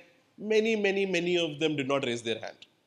Our position is we don't want to hear about it. We want our family members to deal with it, and that is the status. So unless that is also connected to a fundamental issue we have about the constitutional discussions. We have a fundamental problem with the rule of law in the country, right? We have the problem that why is it the case that you needed a Supreme Court judgment to come and say this is permitted and there is this procedure? Under normal circumstances, in any society that is a liberal democracy, in any society, the assumption is if it is not prohibited, it is legal. If there is no law that says you cannot do this, then by definition, it is fine. You can do it. The rest of the consequences will be dealt with in the courts. And if there is some abuse, that will be dealt with by the courts. They will be dealt with using the existing tools of law. But we have a problem here in the sense that our legal culture in India is that we need permission. We don't presume that if it is not illegal, we can go do it. We say, oh, we need to go ask for permission. We need to get an authority from the court. The strangest example of this was in the Kerala High Court. Not the Kerala High, Kerala or Karnataka. There was a person who said, I have lived a long life. I think it was Thomas Master was the state of Kerala or something. There was a person who came and said, I have lived a life, I have lived a full life. I wish to end it. I wish to commit suicide. But then he filed a writ petition in the High Court saying, give me permission to kill myself. This is a very law-abiding culture in only one respect. You have gone to a court asking permission to do something which people normally would regard as something you would just do, right? Is there a process by which you say, right, I have decided to end my own life. It is a personal, deeply philosophical decision I need to make. You know who I should involve in this decision? The High Court. There is the law in India. So then, what do you mean? I'm sorry. Right. So that is because of the Mental Health Care Act that came later. The Mental Health Care Act came later and said that the policy is not to prosecute these cases, that it does not constitute criminal act. But like we have a culture for doctors as well as for people generally, as a matter of the rule of law, that we do not feel like things which are not prohibited are legal. We do not feel like we can do all things which the law does not prohibit, which is the natural position in a rule of law society. So that is why we have this process of doctors feeling uncomfortable removing life support. Because what would you do? You exercise your best medical judgment. You do it, and then you will be treated fairly in a court of law, and then you will have some comfort that my arguments will be weighed. I have done the best thing for my patient. We do not feel that comfort. You talk to doctors, they will say that, I don't know how true this is, but they will say that if I do withdrawal of life support, police will come knocking in midnight, somebody will file a complaint. So we have this culture of relentless prosecution, we have this culture of all of this. And so it becomes very difficult to reasonably and quietly think about these issues for doctors to act with some confidence. And that's something we should change as a society. Ganesha മാഷ് ഒരു 10 minute കൂടി സംസാരിച്ചതിന് ശേഷം നമ്മൾ ഓഡിയൻസിലേക്ക് വേറെ ഓഡിയൻസിൽ വളരെ ഈ മേഖലയിൽ പ്രമുഖരായിട്ടുള്ള ആളുകളുണ്ട്. ഡോക്ടർ ജ്യോതി ഉണ്ട്, സോളസിൻ്റെ അമീർ ഷീബ അമീർ ഉണ്ട്, പുത്രൻ ഡോക്ടർ ഉൾപ്പെടെയുള്ള ആളുകൾ ഉണ്ട്, മാളവികയുണ്ട്. അപ്പം വളരെ ഗംഭീരമായൊരു സദസ്സാണ് മുന്നിലിരിക്കുന്നത്. അപ്പോൾ കുറച്ചുകൂടി സമയം സദസ്സിന് ഇൻട്രാക്ട് കൂടി ചെയ്യാൻ കൂടിയുള്ള ഒരു അവസരം തരാം. ഗണേശ മാഷോട് പറയാനുള്ളത് ഈ മരണം, അത് പുത്രൻ ഡോക്ടർ പിന്നെ ദിവാരൻ ഡോക്ടർ സംസാരിക്കുമ്പോഴും പറഞ്ഞു, ഈ മരണത്തെ നമ്മൾ കാണുന്നത് ഒരു എങ്ങനെയാണ്, അതിപ്പോൾ അതിലൊക്കെ സാഹിത്യവും കവിതയും കഥയൊക്കെ ഒരു വഹിക്കുന്ന പങ്ക് കൂടിയുണ്ടല്ലോ. ഇപ്പം നമ്മൾ പറയാറുണ്ട് കേരളത്തിലെ ഈ ഓൾഡ് ഏജ് ഹോമുകൾ സംബന്ധിച്ച് നമ്മളെ സാഹിത്യം വഹിച്ചിട്ടുള്ള, അതിനെ നെഗറ്റീവായിട്ട് അവതരിപ്പിക്കാൻ സാഹിത്യമൊക്കെ വഹിച്ചിട്ടുള്ള പങ്ക് പോലെ തന്നെ ഈ മരണം സംബന്ധിച്ചിട്ടുള്ള ആലോചനകളിൽ സാഹിത്യം വഹിക്കുന്നൊരു പങ്ക്, ജീവനോടുള്ളൊരു ക്രേസ്, അത് ജീവച്ഛവമായി നിൽക്കുന്ന സമയത്തും ജീവനോടുള്ളൊരു ക്രേസ്. ഇപ്പോൾ ജിസ ജോസിൻ്റെ ആനന്ദഭാരത്തിൽ കല്യാണം കഴിഞ്ഞ് പിറ്റേ ദിവസം അമ്മായിയമ്മ കിടപ്പിലാവുന്ന ആ അമ്മായിയമ്മ ലൈഫ് ലോങ് ഇങ്ങനെ ജീവിതത്തോടുള്ളൊരു ക്രേസിൻ്റെ ഭാഗമായിട്ട് ഈ കഥാനായികയുടെ ജീവിതം ഈ രോഗിയുടെ ചുറ്റിലും മാത്രം ജീവിക്കേണ്ടി വന്നൊരു സ്ത്രീയെക്കുറിച്ചാണ് ആനന്ദഭാരം പറയുന്നത്. അപ്പോൾ അത്തരം കാര്യങ്ങളിൽ കുറച്ചുകൂടി ഇന്നോവേറ്റീവായിട്ടുള്ള സാഹിത്യരചനകൾ ഇതിനെയൊക്കെ കുറച്ചുകൂടി തുറസ്സോടുകൂടി അഭിമുഖീകരിക്കുന്നത്, നേരത്തെ സാറ് പറഞ്ഞ ധാർമ്മികതയും കൂടിയായി ബന്ധപ്പെട്ട് പുതിയ ധാർമ്മിക മൂല്യങ്ങളിലേക്ക്, ബോധങ്ങളിലേക്ക് സൊസൈറ്റിയെ നയിക്കാൻ കഴിയുന്ന സാഹിത്യരചനകൾ ഉണ്ടാവേണ്ട കാലം അതിക്രമിച്ചില്ലേ സത്യത്തിൽ? 1700-കൾ കേരളത്തിലെ ഒരു കുടിൽ, അവിടെ നിന്ന് അകത്തോട്ടുള്ള ശബ്ദം വരുന്നു. അകത്തോട്ടെന്ന് വെച്ചാൽ ഉള്ളിലേക്കുള്ള ശബ്ദം പോലെ, ഒരു കരച്ചിലിൻ്റെ ഉള്ളിലേക്കുള്ള ശബ്ദം. അവിടെയുള്ള എല്ലാവർക്കും ഈ ടോണ് കൊണ്ട് മനസ്സിലാവുന്നു ആ വീട്ടിൽ ഒരു മരണം നടന്നു. തുറന്ന ശബ്ദം പുറപ്പെടുവിക്കുന്നു, കൂവൽ പോലെ. അവിടെയുള്ള എല്ലാവർക്കും മനസ്സിലാവുന്നു ആ വീട്ടിൽ ഒരു ജനനം നടന്നു. 1900-കൾ ഒരാൾ മരണപ്പെടുന്നു, നമ്മൾ ആ വാക്ക് പറയുന്നില്ല, പോയി എന്ന് മാത്രം പറയുന്നു. ഡോക്ടർമാർ പറയുന്നു പോയി എന്ന് മാത്രം പറയുന്നു. ഇതിൽ നിന്ന് നമുക്ക് മനസ്സിലാക്കാൻ പറ്റും നമ്മൾ മരണത്തോടുള്ള നമ്മുടെ ഒരു കേരള സമൂഹത്തിൻ്റെ ഒരു നോട്ടം, കാഴ്ച, ഭയം, ഇതൊക്കെ എന്തായിരുന്നു എന്നുള്ളത്. സ്വാഭാവികമായിട്ടും മലയാളത്തിൽ മാത്രമായിരിക്കില്ല, എല്ലായിടത്തും ഇതുപോലൊക്കെ തന്നെ ആയിരിക്കും. ഞാൻ അതിനെക്കുറിച്ച് പഠിച്ചിട്ടില്ല, എനിക്കറിയില്ല. പക്ഷേ കേരള സമൂഹത്തെ വെച്ചുകൊണ്ട് ഈ മരണത്തെ ഒരു ഈ രീതിയിൽ കാണുന്ന നമുക്കൊരു ഇത് കാണാൻ കഴിയും. മറ്റൊന്ന്, നമ്മളുടെ ജനിക്കുമ്പോൾ മുതൽ ഒരു മതത്തിൻ്റെ ഓറയിലാണ് നമ്മൾ അറിഞ്ഞോ അറിയാതെയോ പിന്നീടുള്ള നമ്മുടെ യാത്രകൾ മുഴുവൻ. ഇതിനെ കുടഞ്ഞു കളയാനുള്ള എന്തൊക്കെയോ ശ്രമങ്ങളും അതിന് കഴിവില്ലായ്മ കൊണ്ടോ കഴിയാത്തത് കൊണ്ടോ ആ യാത്രയിൽ തന്നെ തുടരുന്നതുമാണ് ഇതിൻ്റെ ഒരു പ്രധാന പ്രശ്നമായിട്ട് എനിക്ക് തോന്നുന്നത്. നമ്മൾ പറയില്ലേ, ഈ മരണത്തിൻ്റെ സമയത്ത് ആളുണ്ടാവില്ല, ഇത് എടുക്കാൻ പോവാൻ ആൾ വരില്ല, ഇതൊക്കെയാണ് ഭയങ്കര ഭീഷണമായുള്ള ഭീഷണിയുടെ സ്വരം.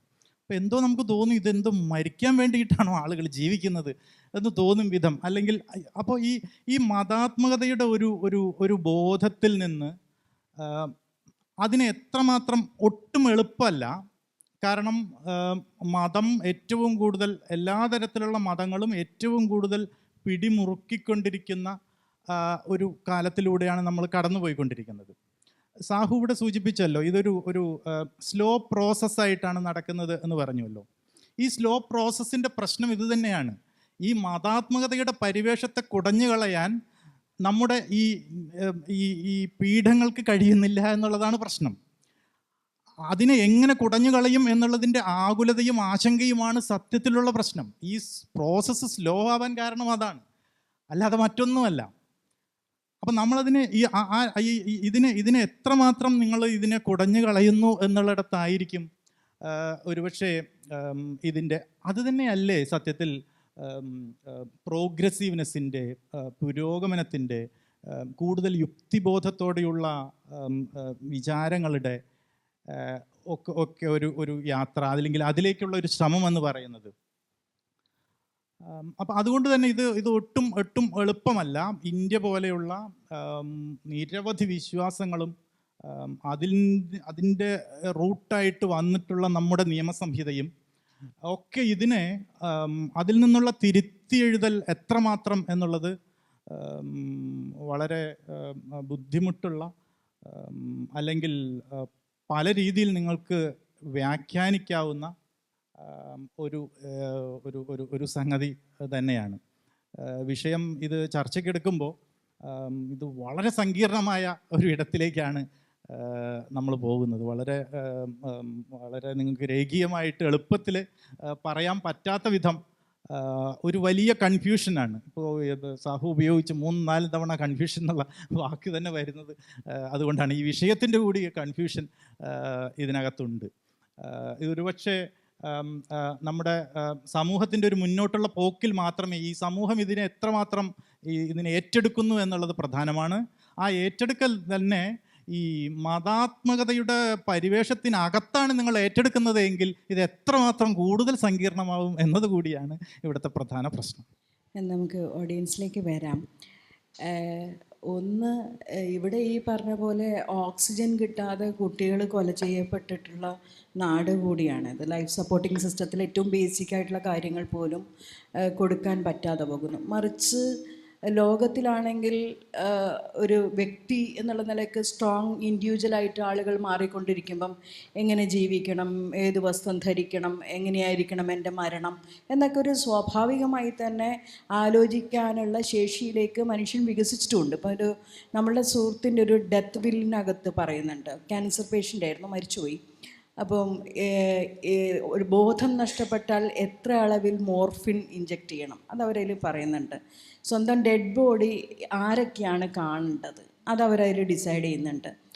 ബോധം നഷ്ടപ്പെട്ടപ്പോൾ ഏതൊക്കെ പാട്ടാണ് കേൾപ്പിക്കേണ്ടത്, ഇങ്ങനെ മൈന്യൂട്ടായ കാര്യങ്ങൾ പോലും ഡിസിഷൻ മേക്കിംഗ് പവറിലേക്ക് വളരുന്ന ഒരു വ്യക്തി ലോകത്തുണ്ട്. വ്യക്തികളായിട്ട് മനുഷ്യരെ മാറ്റുന്നുണ്ട്. മറുഭാഗത്ത് ഈ പറയും വിധം പ്രാഥമികമായിട്ടുള്ള ജീവിത സൗകര്യങ്ങൾ പോലും ഇല്ലാത്തതിൻ്റെ പേരിൽ മരണപ്പെടുന്ന ആളുകളുണ്ട്. ഈ രണ്ട് വൈരുദ്ധ്യങ്ങളുടെ നടുവിൽ നിന്നുകൊണ്ടാണ് നമ്മൾ ഈ ചർച്ചയിലേക്ക് വന്നത്. അപ്പോൾ സ്വാഭാവികമായിട്ടും അതിനകത്ത് മതാധികാര ഘടനയൊക്കെ എത്രമാത്രം ഇപ്പോഴും ജുഡീഷ്യറിയിൽ സ്വാധീനം ചെലുത്തുന്നുണ്ട് എന്നുള്ളത് കൊണ്ടാണ് കോൺക്രീറ്റായിട്ടൊരു അഭിപ്രായം പോലും പറയാൻ സാധിക്കാത്ത വിധം പല വിധത്തിൽ വെയ്ഗായിക്കൊണ്ടുള്ള ഒപ്പീനിയനുകൾ വിധിന്യായങ്ങളായിട്ട് മാറുന്നത്. ജീവിക്കാനുള്ള അവകാശം അന്തസ്സുള്ള ജീവിക്കാനുള്ള അവകാശമാണെന്നുള്ളതും ആ അന്തസ്സുള്ള ജീവിതം അന്തസ്സുള്ള മരണത്തിനും ബാധകമാണ് എന്നൊക്കെ പറയുമ്പോഴും അത് കൃത്യമായി ഇംപ്ലിമെൻ്റ് ചെയ്യാൻ നമ്മളുടെ സിസ്റ്റത്തിന് സാധിക്കാത്ത വിധത്തിലാണ് ഇതിനകത്ത് നടന്നിട്ടുള്ള എല്ലാ ലീഗൽ ഫൈറ്റുകളും പരിശോധിക്കുമ്പോൾ കാണുന്നത്. അപ്പോൾ ഇത് ചോദ്യങ്ങളാണെങ്കിൽ സ്പെസിഫിക്കായിട്ട് ഇന്ന ആളോടാണ് ചോദ്യമെന്ന് പറഞ്ഞ് ചോദിക്കാം. നിങ്ങളുടെ അഭിപ്രായങ്ങൾ കൂടി ഈ പാനലുകൾ ലിസ്റ്റുകളോട് കൂട്ടിച്ചേർക്കാൻ കഴിയുന്ന അഭിപ്രായങ്ങളും അനുഭവങ്ങളും ഉണ്ടെങ്കിൽ അതുകൂടിയാവാം. കാരണം അത്ര റിച്ചാണ് നമ്മളുടെ മുന്നിലിരിക്കുന്ന സദസ്സ് എന്നുള്ളതുകൊണ്ടാണ് ഓപ്പൺ ടു സദസ്സ്. നമസ്കാരം, ശീതൾ. എനിക്ക് പ്രധാനമായിട്ടും ചോദിക്കാനുള്ളത്, നമ്മൾ ഈ എലീറ്റായിട്ടുള്ള ആളുകൾക്കിടയിലേക്ക് ഈ ചർച്ച പോകുന്നു എന്നുള്ളൊരു സംഭവം വന്നു. അപ്പം എനിക്ക് പ്രധാനമായിട്ടും ഒരു വിഷയത്തെ സൂചിപ്പിക്കാനുണ്ട്. നമ്മൾ സാധാരണ അസുഖബാധിതരായിട്ടുള്ള ആളുകളെയാണ് പലപ്പോഴും ഇത്തരം വിഷയങ്ങളിലേക്ക് ഉൾപ്പെടുത്താറ്. പ്രത്യേകിച്ച് അതൊരു ഹെട്രോ നോർമറ്റീവ് ആയിട്ടുള്ള സിസ്റ്റത്തിൽ നിന്നുകൊണ്ടാണ് അതിനെ നമ്മൾ കാണുന്നത്. കേരളത്തിൽ ആദ്യമായിട്ട് മറ്റൊരു വിഭാഗത്തിൽ നിന്ന്, ഒരു ഹെട്രോ നോർമറ്റീവ് അല്ലാത്ത വിഭാഗത്തിൽ നിന്ന് ആദ്യമായിട്ട് ദയാവധത്തിന് ഹർജി കൊടുക്കുന്നത് തൃശ്ശൂർ ജില്ലയിലെ ഒരു ഇൻ്റർസെക്സ് പേഴ്സണാണ്. 2018 സുജിക്കോട് എന്നാണ് അവരുടെ പേര്, എടമുട്ടം സ്വദേശി. അവർ ജില്ലാ കളക്ടർക്കാണ് കൊടുക്കുന്നത്. അപ്പോൾ അവരുടെ പ്രശ്നം എന്താ വെച്ചാൽ അവരുടെ ശരീരത്തിൽ സ്ത്രീയുടെയും പുരുഷൻ്റെയും അവയവം ഉണ്ട്. അവരൊരു നഴ്സിംഗ് പ്രൊഫഷണലായിരുന്നു. അവർ ദുബായിൽ ജോലി ചെയ്ത ആളാണ്. പക്ഷെ അവരുടെ ശരീരത്തെയും അവരുടെ ഐഡൻറ്റിറ്റിയെയും അംഗീകരിക്കാത്ത കുടുംബവും സമൂഹവും ചുറ്റുമുള്ളത് കൊണ്ടാണ് അവർക്ക് ഈ ദയാവധത്തിന് ഹർജി കൊടുക്കേണ്ടി വന്നത്. അപ്പോൾ സുജി പറയുന്ന പ്രധാനപ്പെട്ട കാര്യം, it's my fundamental right to die with dignity എന്നാണ് സുജി മുന്നോട്ട് വയ്ക്കുന്ന ഒരു കാര്യം. I have no other way ahead for me എന്നും കൂടി സുജി പറയുന്നുണ്ട്. അപ്പം ഈ വിഷയം പ്രമുഖ ചാനലുകളൊക്കെ എടുത്ത് കൊണ്ടുവന്നു. പ്രത്യേകിച്ച് ഗോപകുമാർ കണ്ണാടി എന്ന് പറയുന്ന പരിപാടിയിൽ ഇത് അവതരിപ്പിക്കുകയും ഭരണകൂടം ഇതിലേക്ക് ഇടപെടുകയൊക്കെ ചെയ്തു. പക്ഷെ അതിനുശേഷം സുജിക്കോട് ഇപ്പോഴും ജീവിച്ചിരിക്കുന്നുണ്ട്, ഒരു മരിച്ചിട്ടില്ല എന്നുള്ളതാണ്. അപ്പോൾ സർ പറഞ്ഞതുപോലെ പാലിയേറ്റീവ് കെയർ സിസ്റ്റത്തിൽ ഇത്തരത്തിലുള്ള മനുഷ്യർ, പ്രത്യേകിച്ച് ക്യൂർ ആയിട്ടുള്ള മനുഷ്യരെ, മാനസിക ആരോഗ്യത്തിൽ പിന്നിൽ നിൽക്കുന്ന മനുഷ്യരെ, പ്രത്യേകിച്ച് ഇപ്പോൾ കുട്ടികളില്ലാതെ ജീവിക്കാൻ സ്ത്രീകൾക്ക്, ഗർഭം ധരിക്കാൻ കഴിയാത്ത സ്ത്രീകളൊക്കെ ഇത്തരത്തിലുള്ള ദയാവധത്തിന് ഹർജി കൊടുക്കുന്നുണ്ട്. പ്ലാസ്റ്റിക് സർജറി പോലുള്ള ഓർഗൻ ട്രാൻസ്പ്ലാന്റേഷൻ ചെയ്തിട്ടുള്ള സെലിബ്രിറ്റീസുകൾ ഇതുപോലെ ചെയ്യുന്നുണ്ട്. പിന്നെ PLHIV, people with living and HIV AIDS and cancer and disability ഉള്ള ആളുകളൊക്കെ ഇത്തരത്തിലുള്ള സംവിധാനമുണ്ട്. അപ്പം ഇന്ത്യയിൽ ഇതിനെക്കുറിച്ചുള്ള ഏതെങ്കിലും തരത്തിലുള്ള കേസ് സ്റ്റഡിയോ അല്ലെങ്കിൽ അതിന് തരത്തിലുള്ള പ്രൊഫഷണൽസോ അങ്ങനെ ഒരു സിസ്റ്റം ഉണ്ടോ? IMA WHO പോലുള്ള സ്ഥാപനങ്ങൾ എങ്ങനെയാണ് ഇതിനെ നോക്കിക്കാണുന്നത്? മറ്റൊന്ന് ജുഡീഷ്യറി. കേരള മനുഷ്യരെ കുറിച്ചുള്ള അവയർനെസ് വേണമെന്നുള്ളത് ജുഡീഷ്യറിക്ക് അടക്കം വേണമെന്ന് നിർദ്ദേശിച്ചത് മദ്രാസ് ഹൈക്കോടതിയാണ് ഒരു കൊല്ലത്തിന് മുമ്പ്. അപ്പോൾ ഇന്ത്യൻ ജുഡീഷ്യറിക്ക് ഇതിനെക്കുറിച്ചുള്ള ഒരു ബോധം എങ്ങനെയാണ് എന്നുള്ളത്, അതായത് ഡിഗ്നിറ്റി എന്നുള്ളത്. അപ്പോൾ ഞാൻ 2007 ഒരു പാർട്ട്ണറുമായി ജീവിക്കാൻ ആഗ്രഹിക്കുന്നത്. അദ്ദേഹം ഒരു ബൈസെക്ഷൽ മെൻ ആണ്, ഞാനൊരു ട്രാൻസ് പേഴ്സൺ ആണ്. ഞങ്ങളൊരു ചാനലിൽ ഒരുമിച്ച് ജീവിക്കാൻ ആഗ്രഹിക്കുന്ന കാര്യം വരികയും ഞങ്ങളുടെ വീട്ടിൽ നിന്ന് ഇറക്കി വിടുന്നു, താമസ സ്ഥലങ്ങളിൽ നിന്ന് ഇറക്കി വിടുന്നു. അവസാനം ശ്രീബൊമ്മയോടാണ് ഞാൻ പറയുന്നത് എനിക്കൊരു വീട് സംഘടിപ്പിച്ച് തരണമെന്ന്. അന്ന് ഞങ്ങളെപ്പോലുള്ള ആളുകൾക്കൊന്നും ഇവിടെ വീട് കിട്ടില്ല. പക്ഷെ ശ്രീബൊമ്മയുടെ സഹായമായിട്ടുള്ള വ്യക്തി ജേക്കബ് ചേട്ടൻ തൃശ്ശൂർ തന്നെ, അദ്ദേഹം പറഞ്ഞു നിങ്ങൾ എങ്ങനെ ആയിക്കോട്ടെ മനുഷ്യന്മാരല്ലേ എന്നുള്ളതാണ് പറഞ്ഞത്. അങ്ങനെ ഞങ്ങൾ അവിടെ താമസിക്കേണ്ടത്. അങ്ങനെ ഞങ്ങൾ അതുവരെ വിചാരിച്ചത് ആത്മഹത്യ എന്നുള്ളതാണ്. ആത്മഹത്യ ചെയ്താലും നമുക്ക് റീത്ത് വയ്ക്കാൻ പോലും ആരും വരില്ല, നമ്മളാരും പരിഗണിക്കപ്പെടില്ല. അപ്പം നിവൃത്തികളുണ്ടാകുന്ന ഒരു ചിന്ത ഉണ്ടായിട്ടുള്ളത്. അപ്പോൾ ഈ ടൈറ്റിൽ തന്നെയാണ് എൻ്റെ ചോദ്യം. പാനലിന് ഈ ചോദ്യചിഹ്നം നിങ്ങൾ എങ്ങനെയാണ് ഇതിനെ കാണുന്നത്? ഇത് ധാർമ്മികമോ എന്നുള്ളതാണ് എൻ്റെ ചോദ്യം. Thank you. അല്ല, ഇതിൽ ഞാൻ പറയുക വെച്ചാൽ ഇതിൽ ഓഫ് കോഴ്സ് ദയാവതല്ല അതിൻ്റെ സൊല്യൂഷൻ.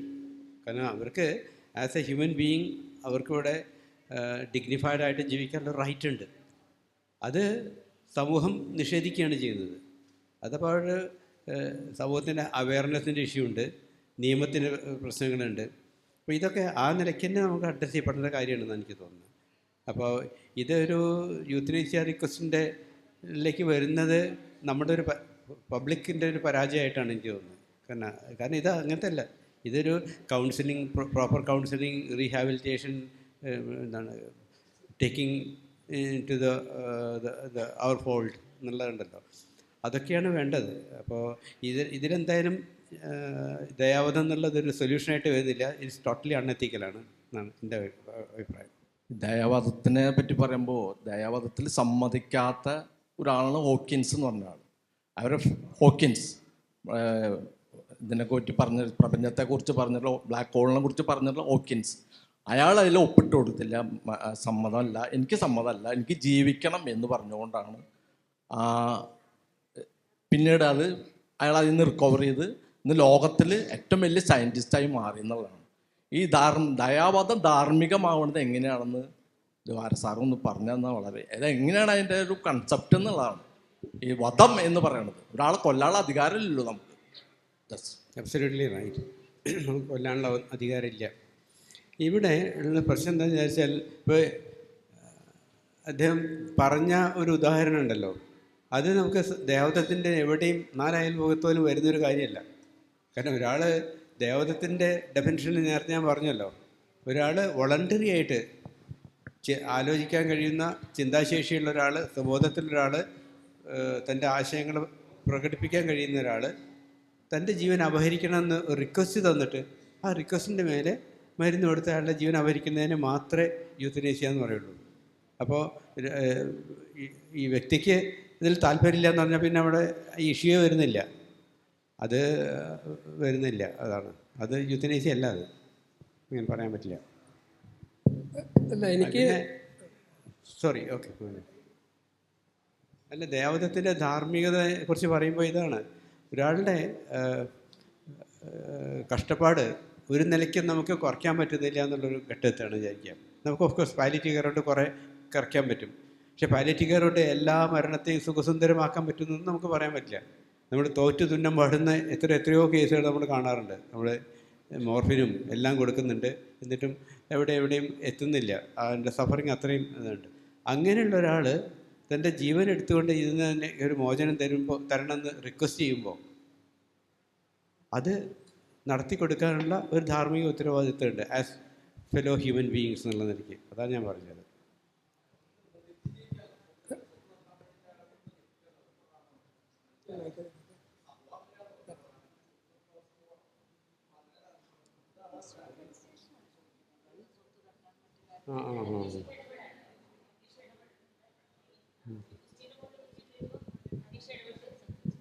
അല്ല, അത് കൃത്യമായിട്ട് ദയാവധത്തിൻ്റെ ഈ യൂത്തനേഷ്യ എന്ന് പറയുന്നതിൻ്റെ മിസ്യൂട്ടിലൈസേഷനെ കുറിച്ചാണ് സർ ഉത്കണ്ഠപ്പെടുന്നത്. അത് മിസ്യൂട്ടിലൈസേഷൻ ഇല്ലാതിരിക്കാൻ സ്റ്റേറ്റ് എടുക്കേണ്ടുന്ന റെസ്പോൺസിബിലിറ്റിനെ കുറിച്ചൊക്കെ ഈ വിധിന്യായത്തിനകത്ത് പറയുന്നുണ്ട്.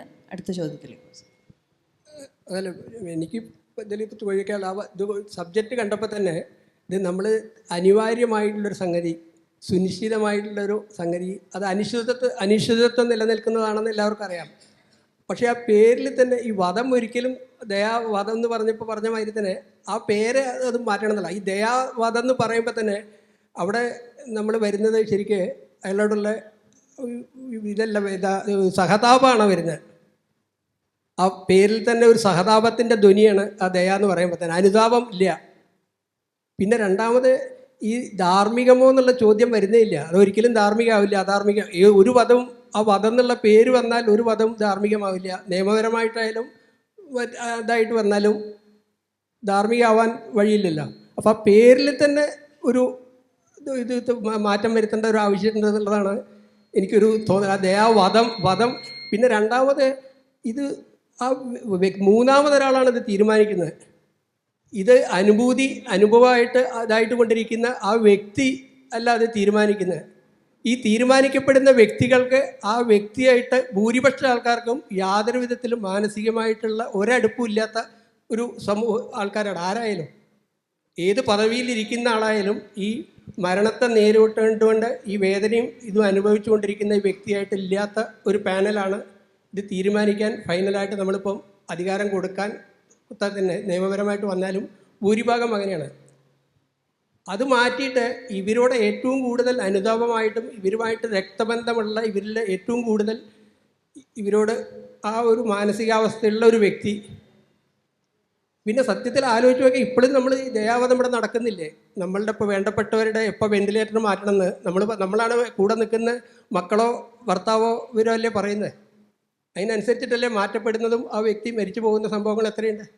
നിയമപരമായിട്ട് ആരും ആ ഒരു പേര് കൊടുക്കുന്നില്ല, ടേം കൊടുക്കുന്നില്ലെങ്കിൽ കൂടി നിത്യം നടന്നുകൊണ്ടിരിക്കുന്ന സംഭവത്തിൽ വെന്റിലേറ്ററിൽ 4 ദിവസം കിടന്നാൽ ഇതില്ലാന്ന് ഡോക്ടർ പറയുമ്പോഴേക്കും ഇത് മാറ്റിക്കൊള്ളൂ എന്ന് പറയാനുള്ള ഇത് കൊടുക്കുന്നത് ആരാ? അവരുടെ അടുത്ത ബന്ധുവാണ്. അല്ല, അതിന് ജ്യോതിച്ചും കൂടി എക്സ്റ്റെൻഡ് ചെയ്ത് പറയും.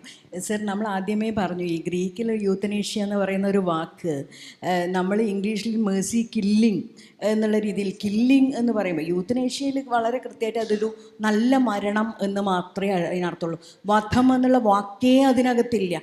നല്ല മരണം ഒരു വ്യക്തി ആഗ്രഹിച്ചാൽ അയാൾക്ക് നൽകുക എന്നുള്ളതാണ്. ഈ ദയാവധം എന്നുള്ളത് യൂത്തനേഷ്യക്ക് പകരം വെക്കാൻ വേണ്ടി പറ്റുന്നൊരു വാക്കല്ല. അത് സാറ് പറഞ്ഞ പോലെ അതുണ്ടാക്കുന്ന ഒരു സോഷ്യൽ സ്റ്റിഗ്മ ഉണ്ട് ഇതിനോട്. അതിനെ മറികടക്കാൻ കൂടുതൽ ബെറ്റർ ആയിട്ടുള്ളൊരു വാക്ക് സ്വച്ഛന്ത മൃത്യു എന്നൊക്കെ മറ്റേ പുരാണത്തിലൊക്കെ പറയുന്നത് പോലെ കുറച്ചുകൂടി അതിനുള്ളൊരു നല്ല വാക്കിലേക്ക് നമ്മൾ പോകേണ്ടതുണ്ട്.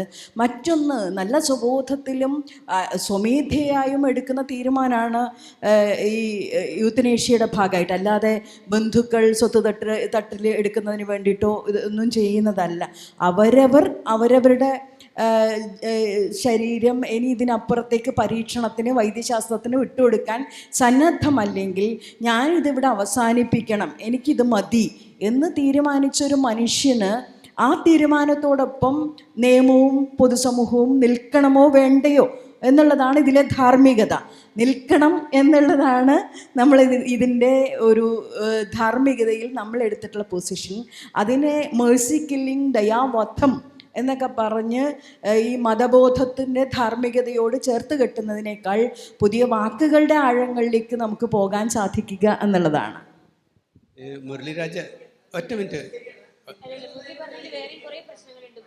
അത് നമുക്കത് പിന്നെ സംസാരിക്കാം.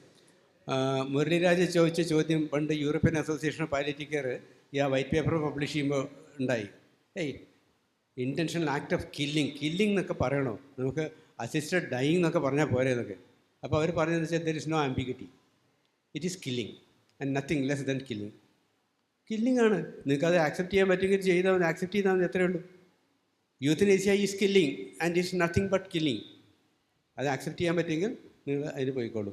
അതെല്ലാം വിചാരിച്ചാൽ you can do whatever you like. Mic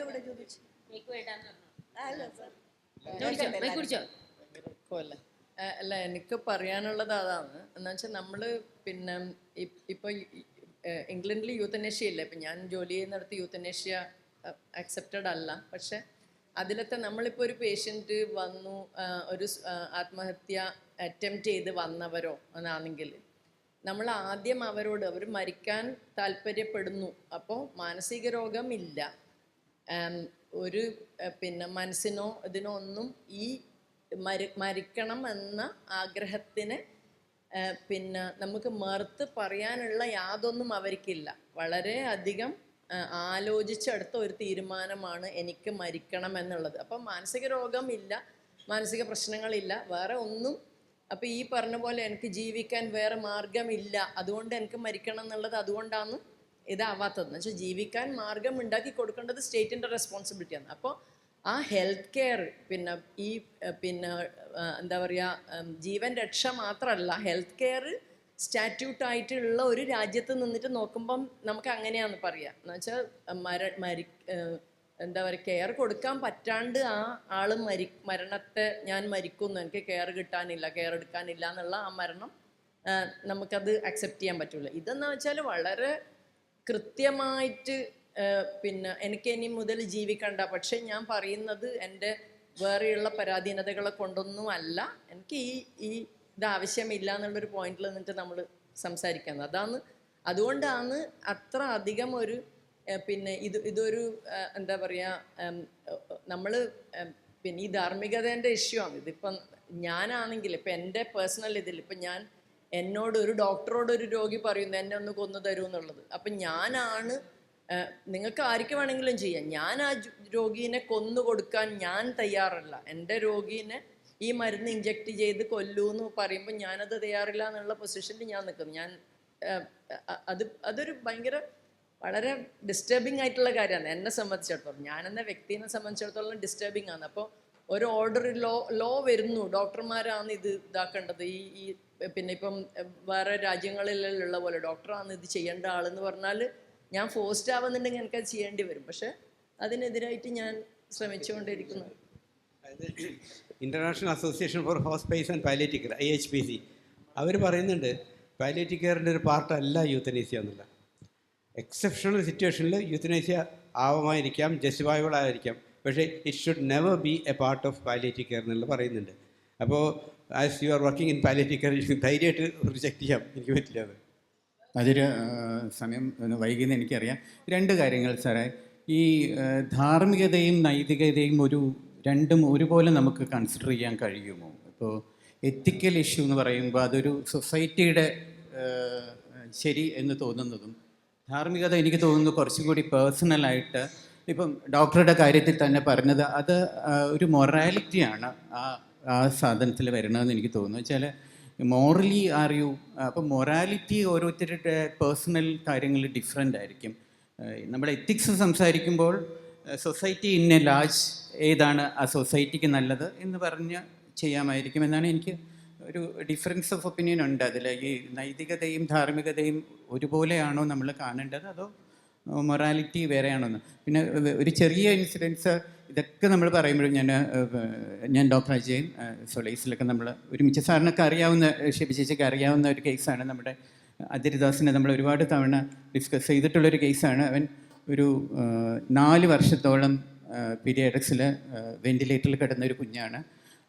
വളരെ വിമർശനങ്ങളും ഒക്കെ കിട്ടിയിട്ടുണ്ട് നമുക്കതിനെപ്പറ്റി. പക്ഷേ ഒരു ഗ്രൗണ്ട് റിയാലിറ്റി എന്ന് പറയുമ്പോൾ നമ്മൾ അവിടെ അച്ഛനും അമ്മയോടൊക്കെ അത്രയ്ക്കും അടുപ്പമുള്ള ഒരാളെന്ന രീതിയിൽ പലപ്പോഴും ഐ നോ ദാറ്റ് നമുക്ക് അത് കണ്ടിന്യൂ ചെയ്തിട്ട് കാര്യമില്ല എന്നറിയാം. അപ്പോൾ തന്നെ എപ്പോഴോ ഒരിക്കൽ അവൻ വീൻ ചെയ്ത് ശരിയായിട്ടുണ്ട് എന്നുള്ളൊരു ഹോപ്പിൽ അച്ഛനും അമ്മയും പോവുകയാണ്. ഇപ്പോൾ പീഡിയാട്രിക്സിൽ തന്നെ അന്ന് അവനെ ഡീമൈലിനേഷനായിരുന്നു, അവന് ഒരു ഫീവർ വന്നിട്ട് ഡീമൈലിനേഷൻ കുറച്ച് നാൾ ചിത്രയിലായിരുന്നു. പക്ഷേ ഒരു ദിവസം ആ വെൻറ്റിലേറ്റർ മാറ്റാൻ അവർക്ക് കഴിഞ്ഞിരുന്നു. ആ ഹോപ്പിലാണ് അവർ നിൽക്കുന്നത്. ഒരു തൃശ്ശൂർ മെഡിക്കൽ കോളേജ് വന്നപ്പോൾ ആദ്യം ഡോക്ടർ പുരുഷോത്തമൻ ഈ കുട്ടിയെ വെൻറ്റിലേറ്ററിലിടണോ, ആകെ ഒരു വെൻറ്റിലേറ്ററാണ്, പിന്നെ അതിങ്ങനെ പ്രൊലോങ് ചെയ്യിക്കണോ എന്ന് ചോദിച്ചപ്പോൾ ആദ്യം അച്ഛൻ പറഞ്ഞത് ഇവിടെ ഉണ്ടായ കുട്ടിയാണ്, അവൻ ആരോഗ്യത്തോടെ വന്നപ്പോൾ നിങ്ങൾ അവനെ എടുത്ത് ലാളിച്ചിരുന്നു, ഇപ്പോൾ അവന് വയ്യാതായപ്പോൾ നിങ്ങൾക്കും വേണ്ടതായോ എന്നാണ് ചോദിച്ചത്. ആ ഒരു പേരിലാണ് അവനെ വെൻറ്റിലേറ്ററിലാക്കുന്നത്. പക്ഷേ വെന്റിലേറ്ററിലാണെങ്കിലും ആ കുട്ടിയെ അതുപോലെയാണ് നോക്കിയിരുന്നത്. അവന് കണ്ടാലൊക്കെ അത്ര ഒരു ക്യൂട്ടായൊരു കുട്ടിയാണ്. അവന് വളരെ ആക്റ്റീവായിട്ടൊരു കുട്ടിയെ പോലെ തോന്നും. പക്ഷേ അവൻ വെന്റിലേറ്റർ സപ്പോർട്ടിലാണ്. എല്ലാ മാസവും അവന് പോയി ഫീഡിങ് ട്യൂബൊക്കെ ഇട്ട് കൊടുക്കുമ്പം നാച്ചുറലി 2-3 വർഷമാണ്. അപ്പം നാച്ചുറലി നമുക്കും ഇപ്പം നമ്മൾ ഇതെല്ലാം പറയുമ്പോഴും നമുക്ക് പോലും അത് ഡിസ്കണക്ട് ചെയ്യാൻ തോന്നില്ല എന്നുള്ളതാണ്. ഇപ്പോൾ ഇവർ ഈ ഹോപ്പിലാണ് പോകുന്നത്. അപ്പം അത് ഒരിക്കലും അത് എത്തിക്കലല്ല. പക്ഷേ അത് ധാർമ്മികമാണോ എന്ന് ചോദിച്ചാൽ നമുക്കൊക്കെ ഒരുപാട് വിഷമമുണ്ട്. മരിച്ചു പോയി അവൻ. പക്ഷേ അത് ദാസേട്ടനൊക്കെ നമ്മൾ കുറേ ചീത്ത പറഞ്ഞിട്ടുള്ളതാണ് എൻ്റെ പേരിൽ. പക്ഷേ ആസ് എ ഡോക്ടർ നിങ്ങൾക്ക് നമ്മളൊക്കെ മനുഷ്യന്മാർ തന്നെയാണല്ലോ. ഇതൊക്കെ എത്തിക്സൊക്കെ പറയുമ്പോൾ തന്നെ പേഴ്സണലി ഐ ഫീൽ ദാറ്റ് ആ കുട്ടിയെ നമ്മൾ സപ്പോർട്ട് ചെയ്തതാണ് ശരിയെന്ന് എനിക്ക് തോന്നിയിട്ടുണ്ട്. പക്ഷേ ദാറ്റ് ഇസ് നോട്ട് എത്തിക്കൽ എന്ന് നമുക്ക് നന്നായിട്ട് അറിയാം. അപ്പോൾ ഇത് രണ്ടും ഡിഫറൻഷ്യേറ്റ് ചെയ്ത് എന്നെ കാണണം എന്ന് എനിക്ക് തോന്നുന്നു. ഓരോ കുഞ്ഞുങ്ങളും ഓരോ കുട്ടികളും ഓരോ ആളുകളും ഡിഫറെൻ്റ് തന്നെയാണ്. കുഴപ്പം പിടിച്ച ഒരു ഇഷ്യൂ ആണ്. കാരണം എത്തിക്സിന് വാസ്തവത്തിൽ മലയാളത്തിലൊരു തത്തുല്യമായിട്ടുള്ള വാക്കില്ല. നമ്മൾ ധാർമ്മികത, നൈതികത എന്നൊക്കെ പറയുകയാണെങ്കിലും അതൊന്നും എത്തിക്സിനെ ശരിക്കും ക്യാപ്ചർ ചെയ്യുന്നില്ല മലയാളത്തിൽ. ധാർമ്മികത എന്ന് പറയുന്നത് മൊറാലിറ്റിയും ഒക്കെ ആയിട്ട് വന്നത് അതാണ് എത്തിക്കൽ പ്രിൻസിപ്പിൾസിൻ്റെ ബേസ് എന്ന് വേണ്ടി പറയാം. ഈ ധാർമ്മികതയുടെ മേലാണ് എത്തിക്കൽ പ്രിൻസിപ്പിൾസ് നമ്മുടെ പഠിത്തം ഉയർത്തുന്നത്. അത്രേ ഉള്ളൂ. എന്താണ് ഈ ധാർമ്മികത? അവരിനോടുള്ള കരുതൽ. ബേസിക് അതാണ്. നമ്മൾ മനുഷ്യനൊരു സോഷ്യൽ ആനിമലാണ്. നമ്മൾ പരസ്പരം ഇടപെട്ടിട്ടാണ് ജീവിക്കുന്നത്. ആ സോഷ്യൽ എൻകൗണ്ടറിൽ, പേഴ്സണൽ എൻകൗണ്ടറിൽ എങ്ങനെ അവരിനോട് ഒരു കരുതലുണ്ടാവണം, ആ കരുതലിൻ്റെ എക്സ്പ്രഷനാണ്. അതുമ്പിലാണ് നമ്മൾ എത്തിക്കൽ പ്രിൻസിപ്പിൾ ബിൽഡ് ചെയ്യുന്നത്. ഇനി എത്തിക്സിൽ ഇപ്പോൾ ഈ കുട്ടിയുടെ കാര്യത്തിൽ എനിക്ക് ഭയങ്കരമായിട്ട് സ്ട്രോങ് ആയിട്ട് വിയോജിക്കുന്ന ആളാണ് ഇതിനോട്. കാരണം എന്താ വെച്ചാൽ അതിൻ്റെ എല്ലാ ഇമോഷണൽ കാര്യങ്ങളൊക്കെ മോറലല്ല, ഇമോഷണലാണ് കൂടുതലും ഇതിൽ വരുന്നത്. മോറലായിട്ട് നോക്കുകയാണെങ്കിൽ അത് എന്താണ്, നമുക്ക് അതല്ല, ഈ കുട്ടി 4 ചാൻസ് തന്നു നമുക്ക് എന്നുള്ളതാണ്. ഈ 4 വർഷത്തിൻ്റെ ഇടയിൽ 4 ചാൻസ് തന്നു. ഈ went in for an arrest. അപ്പോൾ റെസിസിറ്റേറ്റ് ചെയ്തു, ഹീറോയിക്കായിട്ട് റെസിസിറ്റേറ്റ് ചെയ്തു എന്നുള്ളതാണ്. അത് ജസ്റ്റിഫൈഡ് അല്ല എന്നാണ് ഞാൻ പറയുന്നത്. കാരണം ഓഫ് കോഴ്സ് നമ്മളത് ഇത് വേണ്ടാന്ന് വയ്ക്കാം. അതൊരു ബുദ്ധിമുട്ട് പിടിച്ചൊരു ചോയ്സാണ് വിഡ്രോ ചെയ്യുക എന്നുള്ളത്. പക്ഷേ ഒരു അറസ്റ്റ് വന്നു കഴിഞ്ഞാൽ പിന്നെ നമ്മൾ അത് റെസിസ്റ്റേറ്റ് ചെയ്ത് രണ്ടാമതും ഈ ഇതിൽ ഘടിപ്പിക്കുക എന്ന് പറഞ്ഞാൽ അതിൽ അട്രോഷ്യസ് എന്നാണ് ഞാൻ പറയാം. വേറെ ആർക്കെങ്കിലും ചോദ്യങ്ങളുണ്ടോ? അല്ല, എനിക്കൊരു ചോദ്യം ചോദിക്കാൻ, ആർക്കും ഇല്ലെങ്കിൽ ചോദിക്കാൻ ചിട്ടായിരുന്നു. ചോദ്യം എന്നൊന്നും പറയാൻ പറ്റില്ല, ഞാൻ ചില കാര്യങ്ങൾ പറയാം.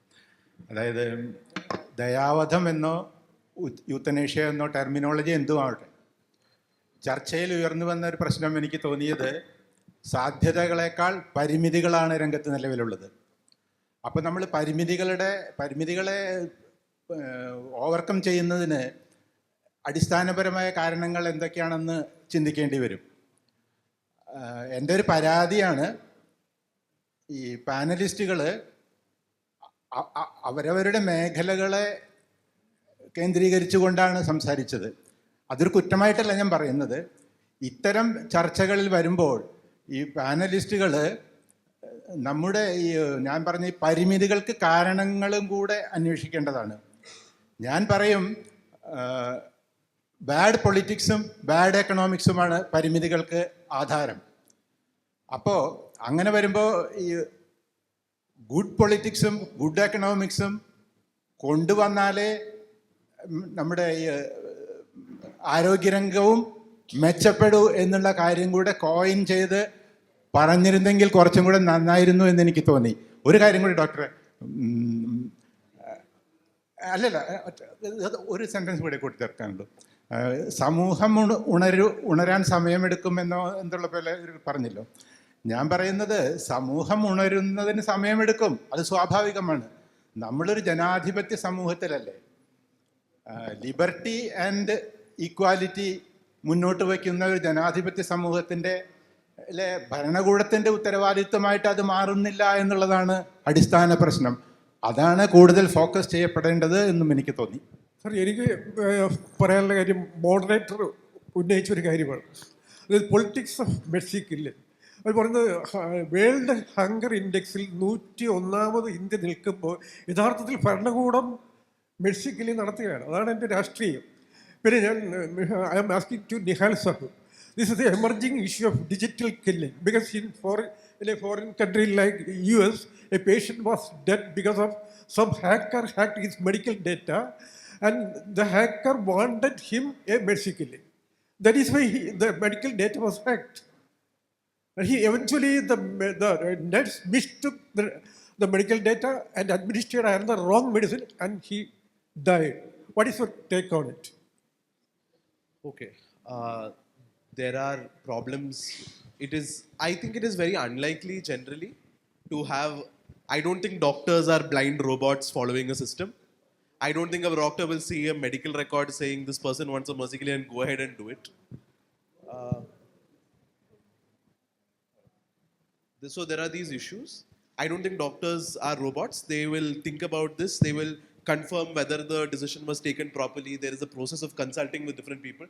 In the US this exists, in the UK, in India also it exists. So I don't think they go ahead in that fashion. You don't need to worry too much about that, is what I think.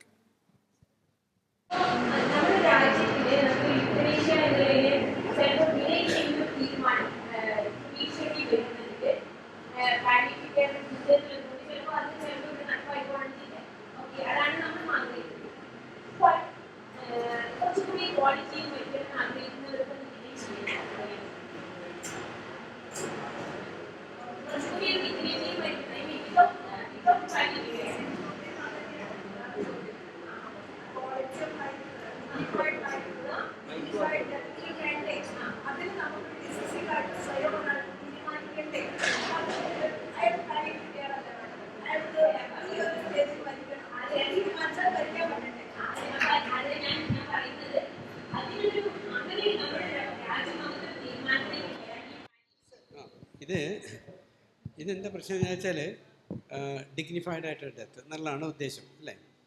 Dignified ആയിട്ട് death എന്നുള്ളതിനെ നമുക്ക് define ചെയ്യാൻ കുറച്ച് ബുദ്ധിമുട്ടാണ്. അപ്പോൾ അതിൽ നമുക്ക് ചെയ്യാൻ കഴിയുന്ന കാര്യം ഈ എന്താ പറയുക, അവനവൻ്റെ സ്വത്വത്തെ എത്ര കണ്ട് നന്നായി എക്സ്പ്ലോർ ചെയ്യാൻ കഴിഞ്ഞു, എത്രത്തോളം റിയലൈസ് ചെയ്യാൻ കഴിയണു, അത് കൂടെ അങ്ങനെ മരിക്കുന്നതാണ് വാസ്തവത്തിൽ ഗുഡ് ഡെത്ത് എന്നുള്ളതാണ് ഉദ്ദേശിക്കുന്നത്. അപ്പോൾ ഈ സഫറിങ് ഒരു പ്രശ്നമാണോ? അതാണ് സഫറിങ് അതിലൊരു ബ്ലോക്കാണോ എന്നുള്ളതാണ്. അതുകൊണ്ടാണ് ഇത് വരുന്നത്. പക്ഷെ നമുക്കിങ്ങനെ അറിയാം സഫറിങ് പെർസെ ഒരാളെ ഡിസ്ട്രോയ് ചെയ്യുന്ന സാധനമല്ല. നമ്മൾ വിക്ടർ ഫ്രാങ്കിൾ പറഞ്ഞിട്ടുണ്ടല്ലോ, man is not destroyed by suffering, is destroyed by suffering without meaning.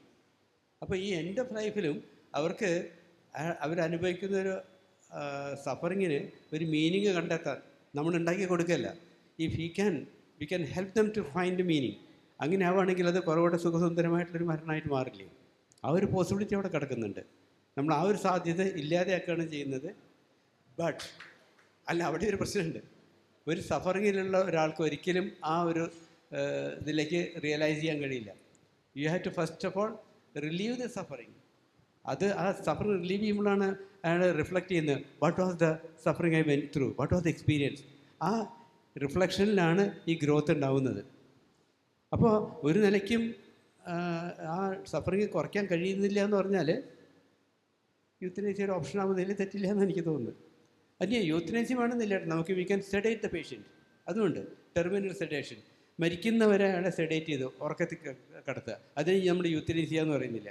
കാരണം we don't intent the death of the patient, നമ്മൾ ആ സഫറിങ് കുറയ്ക്കാമെന്ന് മാത്രമേ ഉള്ളൂ. ഓക്കെ, നമുക്ക് അവസാനിപ്പിക്കാൻ സമയമായിട്ടുണ്ട്. അവസാനമായിട്ട് മാളവിക പിന്നീട് ഒരു ചോദ്യം കൂടി. ഇതിൻ്റെ എനിക്ക് തോന്നുന്നു ultimately the larger question boils down to how much authority does the state have over human bodies. ഇപ്പോൾ അഗംബനും ഫുക്കോ ഒക്കെ ചോദിക്കുന്ന ചോദ്യം ഇതാണ്. ഇപ്പോൾ അഗംബൻ്റെ എനിക്ക് തോന്നുന്നു ക്യാപിറ്റൽ പണിഷ്മെൻറ്റിൻ്റെ ബാക്ക്ഡ്രോപ്പിൽ അദ്ദേഹം ചോദിക്കുന്നത് തന്നെയാണ് കോർപ്പോറിയാലിറ്റി, അതായത് എൻ്റെ ശരീരത്തിൽ എത്ര ഡിഗ്രി വരെ സ്റ്റേറ്റിന് നിയമം നിർമ്മിക്കാൻ സാധ്യതയുണ്ടെന്ന്. ഇത് നമ്മൾ വിചാരിക്കുന്ന സ്റ്റേറ്റിന് എപ്പോഴും ഈ ഒരു കംപ്ലീറ്റ് റൈറ്റ് ഓവർ ബോഡീസ് ഉണ്ടെന്നാണ്. പക്ഷെ നമ്മൾ ചരിത്രപരമായിട്ട് നോക്കുകയാണെങ്കിൽ ചരിത്രത്തിൻ്റെ പല കാലഘട്ടത്തിലും ഇത് ഏറെയും കുറഞ്ഞും ഒക്കെ ഇരിക്കും. And when it comes to the question of euthanasia, like for instance if you take US-ൻ്റെ കേസ് എടുത്താലും മെക്സിക്കോയുടെ കേസ് എടുത്താലും, these questions are very entwined with the question of abortion. അപ്പോൾ ഈ അബോർഷൻ്റെ ചോദ്യം വളരെ ഒരു ഇലക്ടറൽ വോട്ടിനെ ഇമ്പാക്റ്റ് ചെയ്യുന്നൊരു ചോദ്യം കൂടെയാണ്. ഇതേപോലെ തന്നെ the question of capital punishment. ഇത് രണ്ടുമായിട്ട് ഇത് എൻട്വൈൻഡ് ആയിട്ട് കിടക്കുന്നിടത്തോളം, കാരണം ഇപ്പോൾ ഈ അസിസ്റ്റഡ് ഡെത്ത് എന്ന് പറയുന്നു, ഇതുപോലെ can't we use removal of the foetus, അതിന് ഡെത്ത് എന്ന് വിളിക്കുന്നതിനേക്കാളും. സോ ഇതൊരു എന്താണ്, ഒരു പബ്ലിക് കളക്ടിവിറ്റിയിൽ, ഈ പബ്ലിക് കോൺഷ്യസിലും ഇലക്ട്രോ പൊളിറ്റിക്സിനെയും ഇമ്പാക്റ്റ് ചെയ്ത് കിടക്കുന്ന മറ്റ് പല ചോദ്യങ്ങളും വിച്ച് ആർ ഈക്വലി സിഗ്നിഫിക്കൻറ്റ്. അപ്പോൾ ആ ചോദ്യങ്ങളെ അഡ്രസ്സ് ചെയ്യാതെ നമുക്ക് യൂത്തനേഷ്യയിൽ എൻറ്റർ ചെയ്യാൻ ത്രൂ ജുഡീഷ്യൽ ആക്ടിവിസമോ അല്ലെങ്കിൽ ജസ്റ്റ് ത്രൂ മെഡിക്കൽ ഇൻ്റർവെൻഷനോ ഈസ് ഇറ്റ് ഈവൻ പോസിബിൾ? കാരണം ലെജിസ്ലേറ്റീവ് ലോ മേക്കിങ്ങിൽ ഇതിന് വലിയൊരു പങ്കുണ്ടല്ലോ. what would be your comments on it? So I'll try to take this. So there has been very little political will at the central government or the state governments to address this issue, because the moment you address this issue, there are either you please someone, you will displease a lot of people. Like, for example, somebody had a question, right? What if somebody just goes around and ends up killing someone? Like, how can you ever do that? This is a common point of argument, and nobody in government wants to have that argument. Now there is some progress. The Ministry of Health and Family Welfare at the center has an end-of-life care task force that they are working on to create some guidelines. ICU admission guidelines were issued recently. Things like this are happening. But as for the question of how much power the state has over your body, in India that power is fairly pervasive. There is a lot of power the state has over your body. We are a state with capital punishment. We are a state where regularly people have to go to the High Court and the Supreme Court for abortions. We are a state where there is a permanent threat at all times of somebody coming and knocking on your door and being detained for a long period of time without bail. Like, this is a permanent problem. That's not a permanent problem, but this is a pervasive problem in society and in our law and our culture. And it's not going to be solved just by good politics, and good economics are important. But it's primarily also, I think, good sociology. In the sense that you can do your politics however you want. Indian economics is not that complicated. But at the end of the day, if you want to change how people think, we also have to start thinking in terms of being autonomous people with rights and with liberty, as opposed to being forever at the mercy of the state or requiring the permission of the state for everything. നമുക്ക് ചർച്ച അവസാനിപ്പിക്കാൻ സമയം അതിക്രമിച്ചു പോയിട്ടുണ്ട്. ഒരു ഭാഗത്ത് strong ഇൻഡിവിജ്വൽസിനെ ഉണ്ടാക്കുന്ന ഒരു മൂലധന ശക്തി, മറുഭാഗത്ത് ആ ഇൻഡിവിജ്വൽസിൻ്റെ എല്ലാ അവകാശങ്ങൾക്കും ഒപ്പം നിൽക്കുന്നതിന് വേണ്ടി കഴിയാതെ പോകുന്ന സ്റ്റേറ്റ്, അതോടൊപ്പം തന്നെ സ്റ്റേറ്റ് എടുക്കുന്ന അമിതാധികാര പ്രവണതകൾ, ഇതൊക്കെ അതിസങ്കീർണമായിട്ടുള്ള ഒരു നിയമപ്രശ്നവും സാമൂഹ്യ പ്രശ്നവും കൂടിയാണ്. അതുകൊണ്ട് അത്തരം ആലോചനകളിലേക്ക്, ചിന്തകളിലേക്ക്, ആഴത്തിലുള്ള അതിൻ്റെ പ്രവർത്തനങ്ങളിലേക്ക് ഈ കുറച്ച് നേരം നമ്മളെ ചിന്തിക്കാൻ സഹായിച്ചിട്ടുണ്ടെങ്കിൽ സന്തോഷം, നന്ദി. സദസ്സ് ഏറ്റവും കൂടുതൽ കോൺട്രിബ്യൂട്ട് ചെയ്തൊരു സെഷനായിരിക്കും ചിലപ്പോൾ ഇത്. ഈ ചർച്ചയുടെ ഭാഗമായി അവരവരുടെ മേഖലകളിൽ നിന്നുകൊണ്ട് അതിഗംഭീരമായ അഭിപ്രായ പ്രകടനങ്ങൾ നടത്തിയ ഗണേശൻ സാറ്, നിഹാൽ സാഹു, ദിവാകരൻ ഡോക്ടർ ഉൾപ്പെടെയുള്ള ആളുകളോടുള്ള സ്നേഹവും നന്ദിയും, നിങ്ങൾ ഓരോരുത്തരോടുള്ള സ്നേഹവും രേഖപ്പെടുത്തുന്നു. നന്ദി.